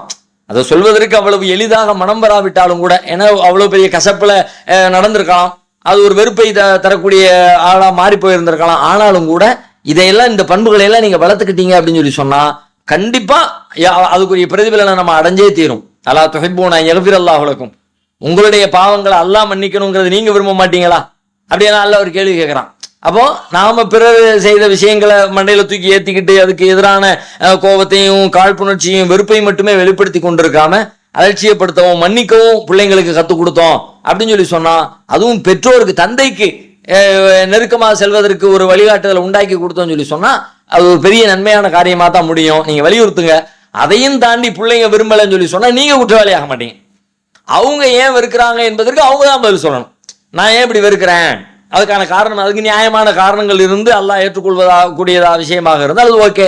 இல்லை அவங்களும் அற்பமான காரணத்துக்காக வேண்டிதான் இது மாதிரி நின்னாங்கன்னு சொல்லி சொன்னா அவங்களும் மறுமையில போய் அல்லாஹ் இடத்துல பதில் சொல்ல வேண்டியது இருக்கும். அதனால பிள்ளைங்க முடிவெடுக்கிற பருவம் அடைஞ்சவங்களா இருந்தாங்கன்னு சொல்லி சொன்னா நீங்க அவங்களை கட்டாயப்படுத்த வேண்டிய அவசியம் இல்லை. இந்த வாழ்றதை பொறுத்த வரைக்குமே நபிகளார் எப்படி வழிகாட்டினாங்க, பிள்ளைங்க அவங்கள்ட்டே கேட்கறாங்க. பிரிஞ்சு போற நேரத்துல விவாகரத்து ஆகுது, எப்ப நீ எங்க போற, அப்பா கூட போறியா அம்மா கூட போறியா, பிள்ளைங்க எடுக்கிற டிசிஷன் ரசூலா ஒத்துக்கிட்டாங்க. அம்மா அப்பா கூட போறேன், அம்மா கூட போறேன், சரி போங்க அப்படின்னாங்க ரசூலா. ஆனால் அவங்க எடுக்கிற முடிவுக்கு அவங்க தான் பதில் சொல்லணும், நீங்க பதில் சொல்ல வேண்டிய நிலைக்கு வரமாட்டீங்க என்பதை நீங்க புரிந்து கொள்ளுங்கள். அடுத்து பாஷா, சென்னையில இருந்து பாஷாங்கிறவங்க கேட்கிறாங்க, மீசையை பற்றி இஸ்லாத்தின் நிலைப்பாடு என்ன? மீசையை முழுமையாக கத்தரிக்காதவர் என்னை சார்ந்தவர் இல்லை என்ற ஹதீஸ் உள்ளது, ஆனாலும் பல பேர் மீசையை கத்தரிக்காமல் இருக்கிறார்களே, இதற்கு உங்கள் பதில் என்னன்னு சொல்லி கேட்கிறாங்க. மீசையை முழுமையாக கத்தரிக்காதவர் என்னை சார்ந்தவர் இல்லையே, எந்த வார்த்தையில எந்த ஹதீஸும் இருக்கிற மீசையை கத்தரிங்கன்னு சொன்னாங்க. மீசையை முஷ்ரிக்குகளுக்கு மாறு செய்யுங்க, மீசையை கத்தரிங்க, தாடியை வளருங்கன்னு சொன்னாங்க. யூதர்களுக்கு மாறு செய்யுங்க, மீசையை கத்தரிங்க, தாடியை வளருங்கன்னு சொல்லி சொன்னாங்க. மீசையை முழுமையாக கத்தரிக்காதவர் என்னை சார்ந்தவர் இல்லையே என்ற கருத்துப்பட நாம இந்த செய்தியை நம்ம பார்க்கல. இதுக்கு முன்னாடியே மீசை தாடி சம்பந்தமா விளக்கி இருக்கிறோம். மீசை கத்தரிக்கப்படணும், தாடி வளர்க்கப்படணும், தாடி விசாலமா பெருசா இருக்கணும், அதை விட சின்னதாக கட் செய்யப்பட்டு தான் மீசைகள் இருக்க வேண்டும் என்று ரசூலுல்லாஹ் சொல்லி இருக்கிறாங்க. அது ஒரு நபி வழி. அந்த நபி வழியை தொடர்ந்து பின்பற்றி தொடர்ந்து நன்மை செய்த நபி வழிகளில் ஒன்றாக அது அமையுங்கிறதையும் புரிந்து கொள்ள வேண்டும். அடுத்து காதர் பாஷா அப்படிங்கிறவங்க துறைப்பாக்கத்திலிருந்து கேட்கிறாங்க, ஜனாசா தொழுகைக்கு ஒலு முக்கியம் தானே, அவசியம் இல்லை என்று ஒரு ஆலிமா கூறுகிறார், விளக்கம் தரவும் சொல்லி கேட்கிறாங்க. அநேகமா அவங்க எப்படி சொல்லி இருப்பாங்கன்னு நான் நினைக்கிறேன்னா, ஜனாசா தொழுகைங்கிறது அது ஒரு துவா தானே, பிரார்த்தனை தானே, ஒரு பிரார்த்தனைக்கு துவா ஒலு செய்யணும்னு என்ன அவசியம் இருக்குது என்ற கருத்துப்பட சொல்லி இருக்க வாய்ப்பு இருக்கிறது. ஆனாலும் அது ஏற்புடையதில்லை. ஏன் ஏற்புடையதில்லை அப்படின்னா, பிரார்த்தனை தான். பிரார்த்தனை எப்படிப்பட்ட பிரார்த்தனை? தொழுகைக்குள்ள பிரார்த்தனை, தனியா இல்லை பிரார்த்தனை, சும்மா கையேந்தி துவா செய்யற அந்த மாதிரி பிரார்த்தனை இல்லை. இது தொழுகையை மையப்படுத்தி தொழுகைக்கு உள்ளே தான் அவருக்கான பிரார்த்தனையும் செய்யப்படுகிறது. அதனால இது தொழுகைங்கிற பட்டியலுக்குள்ளதான் வரும். இன்னும் சொல்ல போனா இது தொழுகையோட தான் சேர்த்து குர்ஆனும் பேசுகிறது, ஹதீஸும் பேசுகிறது, தொழுகை என்றே தான் பேசுகிறது. ஜனாசா பிரார்த்தனைன்னு பேசாம ஜனாசா தொழுகை என்று வலா துஸல்லி அலா அஹதின் மின்ஹும் மாத்த அபதன் வலா தக்கும் அலா கப்ரி, முனாஃபிக்குகளுடைய கபிரிஸ்தான்ல முனாஃபிக்குகளுக்காக வேண்டி நீங்க பாவ மன்னிப்பு தேடாதீங்கன்றது சொல்லும் பொழுது அல்லாஹ் எப்படி சொன்னானோ அவங்களுக்காக வேண்டி தொழாதீங்க, தொழுகை நடத்தாதீங்க என்றுதான் அல்லாஹ் சொன்னான். வலா துஸல்லி, லா துஸல்லி, தொழாதீங்க, அப்படிதான் அல்லாஹ் ஆர்டர் போட்டதாக குர்ஆன்ல நம்ம பார்க்கிறோம். அது மட்டும் இல்லாம நீங்க பாருங்க, ஹதீஸ்ல தொழுகையை பத்தி சொல்லுகிற நேரத்துல மிஃப்தாஹு ஸலாத்தி அத்தஹூர், தொழுகையின் திறவுகோல் சுத்தமாகும்ட்டாங்க. இதுவும் தொழுகை தான். இது தொழுகையா இருக்கிற காரணத்தினால இதனுடைய திறவுகோலும் மற்ற சுபஹ் அஸருடைய திறவுகோல் எப்படி சுத்தமோ உதுவோ அதுபோல இந்த ஜனாசா தொழுகையினுடைய திறவுகோலும் சுத்தம் தான் ரசூலுல்லாஹ் சொல்லிட்டாங்க. சொல்லிட்டு அடுத்து இன்னொரு செய்தி சொன்னாங்க, மற்ற தொழுகைக்கும் இந்த தொழுகைக்கும் பொருத்தமான பொதுவில் பொருந்தக்கூடிய ஒரு விஷயத்த சொன்னாங்க. தஹரீமுஹா தக்பீர் ஓ தஹலீலுஹா தஸ்லீம், அதனுடைய துவக்கம் தக்பீர் ஆகும், அதனுடைய முடிவு சலாம் ஆகும். தக்பீர் கட்டி துவங்குறீங்க, சலாம் கொடுத்து முடிக்கிறீங்க. இதுவும் அப்படித்தானே பண்றோம், தக்பீர் கட்டி தான் துவக்கிறோம், சலாம் கொடுத்து தான் முடிக்கிறோம். ஏன்னா அது உள்ளதான் நம்ம பிரார்த்தனை, தொழுகைக்கு எது அவசியமானதோ அந்த சூரத்துல் ஃபாத்திஹாவை அதுல நாம ஓதிடுறோம். எனவே இதை எந்த வகையில் பார்த்தாலும் இதுவும் தொழுகை என்ற முடிவுக்கு தான் வரணும். தொழுகைன்னு முடிவு எடுத்துட்டோம்னு சொல்லி சொன்னா அந்த தொழுகைக்கு உது அவசியம் என்கிற முடிவுக்கு ஹதீஸ்கள் நம்மை கொண்டு போய் சேர்த்து விடும். அடுத்து தமாம்ல இருந்து ஒருத்தர் கேட்கிறாரு, ஆனா அவருடைய பேர் என்னன்னு போடல. என் கஃபிலோடு தொழும்போது சுன்னத்து தொழுகையில் நான் சூரத்துல் ஃபாத்திஹாவில் அர் ரஹ்மான் ரஹீம் சொல்வதற்குள் அவர் ருக்குவுக்கு செல்கிறார். இதை பலமுறை கவனித்து அவரிடம் கேட்டபோது இகாமத்து நேரம் நெருங்கிவிட்டதால் சுருக்கி ஓதினேன் என்கிறார். ஆனால் எல்லா நேரங்களிலும் அவர் அதையே கடைபிடிக்கிறார். அப்படி தொழுவது சரியா அப்படின்னு சொல்லி கேட்கிறாங்க. அதாவது அல்ஹம்து சூரா ஓதாமலே அவர் தொழுகிறாரு அப்படிங்கிறதா உங்களுடைய கேள்வி. அதுக்கு அவர் காரணம் சொல்றாருன்னா நான் இகாமத்துக்கு நேரம் ஆயிடுச்சுன்னு நான் ஷார்ட்டா தொழுதேன் அப்படின்னு சொல்றாரு. ஆனால் காரணம் ஏற்புடையதில்லைன்னு சொல்லிட்டாங்க. அல்ஹம்து சூரா ஓதாம தொழுதால் அது தொழுகை இல்லை. அல்ஹம்து சூரா விரைவாக ஓதினேன்னு சொல்லி சொன்னா அது ஒரு வகை விரைவா. அதுக்கு நம்ம அறிவுரை சொல்லணும், விரைவா ஓதாதீங்க, நிறுத்தி ஓதுங்க, நிதானமா ஓதுங்கன்னு சொல்லணும். அவர் ஓதவே இல்லை என்கிற மாதிரி இருந்துச்சுன்னா அவருடைய தொழுகை ஏற்புடையது இல்லை. ஏன்னா ரசூலுல்லாஹ் ரொம்ப தெளிவா சொல்லிட்டாங்க, லா ஸலாத்த லிமன் லம் யக்ரா பி ஃபாத்திஹத்தில் கிதாப். ஃபாத்திஹா சூரா ஓதலாட்டி தொழுகை இல்லைன்னு சொல்லிட்டாங்க. அதுதான் நபிகள் அவருடைய வழிமுறை, அது ஏற்புடையதில்லை. அடுத்து தமாம்ல இருந்து அப்துல் மாலிக் அப்படிங்கிறவங்க கேட்கிறாங்க, ருக்கூவிலும் சஜிதாவிலும் சுபஹான ரபியல் அலீம் சுபஹான ரபியல் ஆலா என்பதை 3 முறை கூற வேண்டும் என்பதில் சந்தேகமில்லை. ஆனால் அதற்கு மேல் இமாம் அல்லாஹ் அக்பர் சொல்லும் வரை ஓதிக்கொண்டே இருக்கலாமா? தாராளமா ஓதலாம், ஒன்றும் தவறில்லை. தாராளமா அவர் வாய்ப்பு கிடைச்சதுன்னா அது மீண்டும் மீண்டும் ஓதிக்கிட்டே இருங்க. வேற சில பிரார்த்தனைகளெல்லாம் சொல்லி தந்திருக்கிறாங்க, அதையெல்லாம் ஓதுங்க. சுபஹானக அல்லாஹும்ம பிஹம்திக அல்லாஹும்ம மக்ஃபிர்லி சுப்புஹுன் குத்தூஸுன் ரப்புல் மலாயிகத்தி வர்ரூஹ் இதெல்லாம் கூட இதை சஜிதாவில் ருக்கூல ஓதி இருக்கிறாங்க. சஜிதாவில் இன்னும் அதிகமாக பிரார்த்தனைகள் செஞ்சுக்குங்க.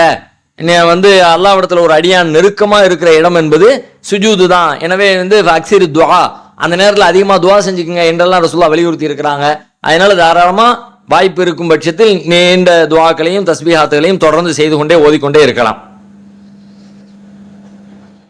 அடுத்து அப்துல் சலாம் அப்படிங்கிறவங்க மேலப்பாளையத்திலிருந்து கேட்குறாங்க, அல்லாஹ்விடம் சஜிதாவில் துஆ கேட்கும் போது அத்தஹியாத்து ஓதி சலாம் கொடுத்த பிறகு தனியாக சஜிதாவில் துஆ கேட்க வேண்டுமா, அல்லது அத்தஹியாத்துக்கு முன்னால் கடைசி சஜிதாவில் துஆ கேட்ட பிறகு அத்தஹியாத்து ஓதி சலாம் கொடுக்க வேண்டுமா அப்படின்னு சொல்லி கேட்குறாங்க. என்ன கேட்குறாங்கன்னா, தொழுகைக்கு பிறகு துஆ செய்யறதுக்குன்னு தனியாக ஒரு சஜிதா செய்யணுமா, அப்படி துஆ செய்யலாமா, இல்லாட்டி தொழுகைக்கு உள்ள சஜிதாவில் துஆ செய்யணுமான்னு கேட்குறாங்க. தொழுகைக்கு உள்ள சஜிதாவில் தான் துஆ செய்யணும். துஆ செய்வதற்கு என்று தனியாக எந்த சஜிதாவையும் ரசூலுல்லாஹ் காட்டித்தரல. நபி ஸல்லல்லாஹு அலைஹி வஸல்லம் சஜிதாவில் துஆ செய்ய சொன்னாங்க. ஆனா எதுவெல்லாம் சஜிதா என்று இருக்கிறதோ அதுல துஆ செய்யணுமே தவிர துஆ செய்வதற்காக வேண்டி தனியா ஒரு சஜிதா அப்படி ஒரு மரபை ரசூலுல்லாஹ் காட்டித்தரல. சில பேர் இப்படி செய்யறாங்க, சலாம்லாம் கொடுத்ததுக்கு பிறகு சஜிதாவில் விழுந்து அப்படி துஆ செய்யக்கூடிய ஆட்கள் சில பேர் இருக்கிறாங்க. இதற்கு நபிகளார் இடத்துல எந்த முன்மாதிரியும் இல்லை. அது மட்டும் இல்லை, கடைசி சஜிதாவில் தான் துஆ செய்யணுன்ற மாதிரி நினைச்சுக்கிட்டு கேட்கறாங்க. அப்படியும் பொருள் இல்லை. முதல் ரக்காத்து சஜிதால இருந்தே ஒவ்வொரு ரக்காத்திலையும் கூட நீங்க கேட்கலாம், ஒவ்வொரு சஜிதாவிலையும் கூட கேட்கலாம். ஒருவேளை அது மறந்துடுவோம், ரொம்ப நேரம் துஆ செய்யும் போது அந்த ரக்காத்து குழம்பிடும் நினைச்சீங்கன்னா கடைசி சஜிதாவில் கூட நீங்க கேட்டுக்கலாம். எதுவா இருந்தாலும் சஜிதா என்று அறியப்பட்ட தொழுகையினுடைய எல்லா சஜிதாக்கள்லையும் கேட்கலாம். துஆவிற்கென்று தனியான ஒரு சஜிதா நபிகளாரிடமிருந்து நமக்கு வழிகாட்டி தரப்படவில்லை. அடுத்து முகமது ஃபாரூக் அப்படிங்கிறவங்க அம்மாபட்டினத்திலிருந்து கேட்கிறாங்க, நாம் பிராணிகளை அறுத்து கொடுப்பதாக நேர்ச்சை செய்யலாமா, கூடுமென்றால் யாருக்கும் கொடுக்கலாம், நேர்ச்சை செய்பவர் சாப்பிடலாமா அப்படின்னு சொல்லி கேட்குறாங்க. தாராளமாக அந்த மாதிரி நேர்ச்சை செய்யலாம், மார்க்கத்தில் அனுமதி இருக்கிறது. ஒரு காரியத்தை, இந்த காரியத்தை அல்லாஹ் நிறைவேற்றி கொடுத்தா நான் அல்லாவுக்காக வேண்டி இந்த ஒரு ஆடை எடுத்து குர்பானி கொடுக்குறேன், ஏழைகளுக்கு கொடுக்குறேன் அப்படின்னு சொல்லிட்டு ஒருத்தர் நேர்ச்சை பண்ணிக்கலாம். ஆனால் அதை விட சிறந்த ஒரு வழிமுறையும் இருக்கிறது. பண்ணலாமா கூடாதுன்னா பண்ணலாம், அதுக்கு அனுமதி இருக்கிறது. ஆனால் அதை விட சிறந்தது என்னன்னு கேட்டா, நேர்ச்சையாக செய்வதை விட, இந்த காரியம் நேர்ச்சைனா என்ன, இந்த காரியம் நடந்தா நான் இந்த காரியத்தை செய்யறேன், என் மகன் பரீட்சையில பாஸ் பண்ணிட்டான்னா நான் ஒரு ஆர்டர் எடுத்து கொடுக்குறேன், எனக்கு இவ்வளவு வருமானம் கிடைச்சிருச்சுன்னா நான் இந்த காரியத்தை செய்யறேன் என்று சொல்வதற்கு பேர் தான் நேர்ச்சை. அப்படி செய்யாம நாம எதை செய்யணும்னு நினைக்கிறோமோ அதை முன்கூட்டியே செஞ்சுட்டு, ஒரு நல்லறத்தை செய்யணும்னு நினைக்கிறோம்ல, நன்மையை செய்யணும்னு நினைக்கிறோம்ல, அந்த நன்மையை முதல்ல ஆடு அறுத்து கொடுக்கணும்னு நினைக்கிறோமா, ஆடு அறுத்து குர்பானியை கொடுத்துட்டு, யா அல்லாஹ் இந்த காரியத்தை உனக்காகத்தான் செஞ்சேன், இதை நீ ஏத்துக்கிட்டு என்னுடைய இந்த நோக்கத்தை நிறைவேற்றித்தா, என்னுடைய கோரிக்கையை நிறைவேற்றித்தான்னு சொல்லிட்டு அல்லாஹ்விடத்துல பிரார்த்தனை செய்வது நேர்ச்சை செய்வதை விட சிறந்தது. நேர்ச்சைனா ஒன்று நிகழ்ந்த பிறகு கொடுப்பதற்கு பேரு, இது மாதிரி செய்யறது நிகழ்றதுக்கு முன்னாடி அதை ஒரு வசீலாவாக வைத்து துஆ செய்வதுதான் இந்த முறை. இந்த முறை சிறந்த முறை என்று மார்க்க நமக்கு கற்று தந்திருக்கிறது. அதை நம்ம செய்யலாம். சரி, நேர்ச்சை செய்யலாம். அந்த அடிப்படையில் நான் நேர்ச்சை செஞ்சுட்டேன், இதை எப்படி செயல்படுத்துறது, யாருக்கு கொடுக்கறது?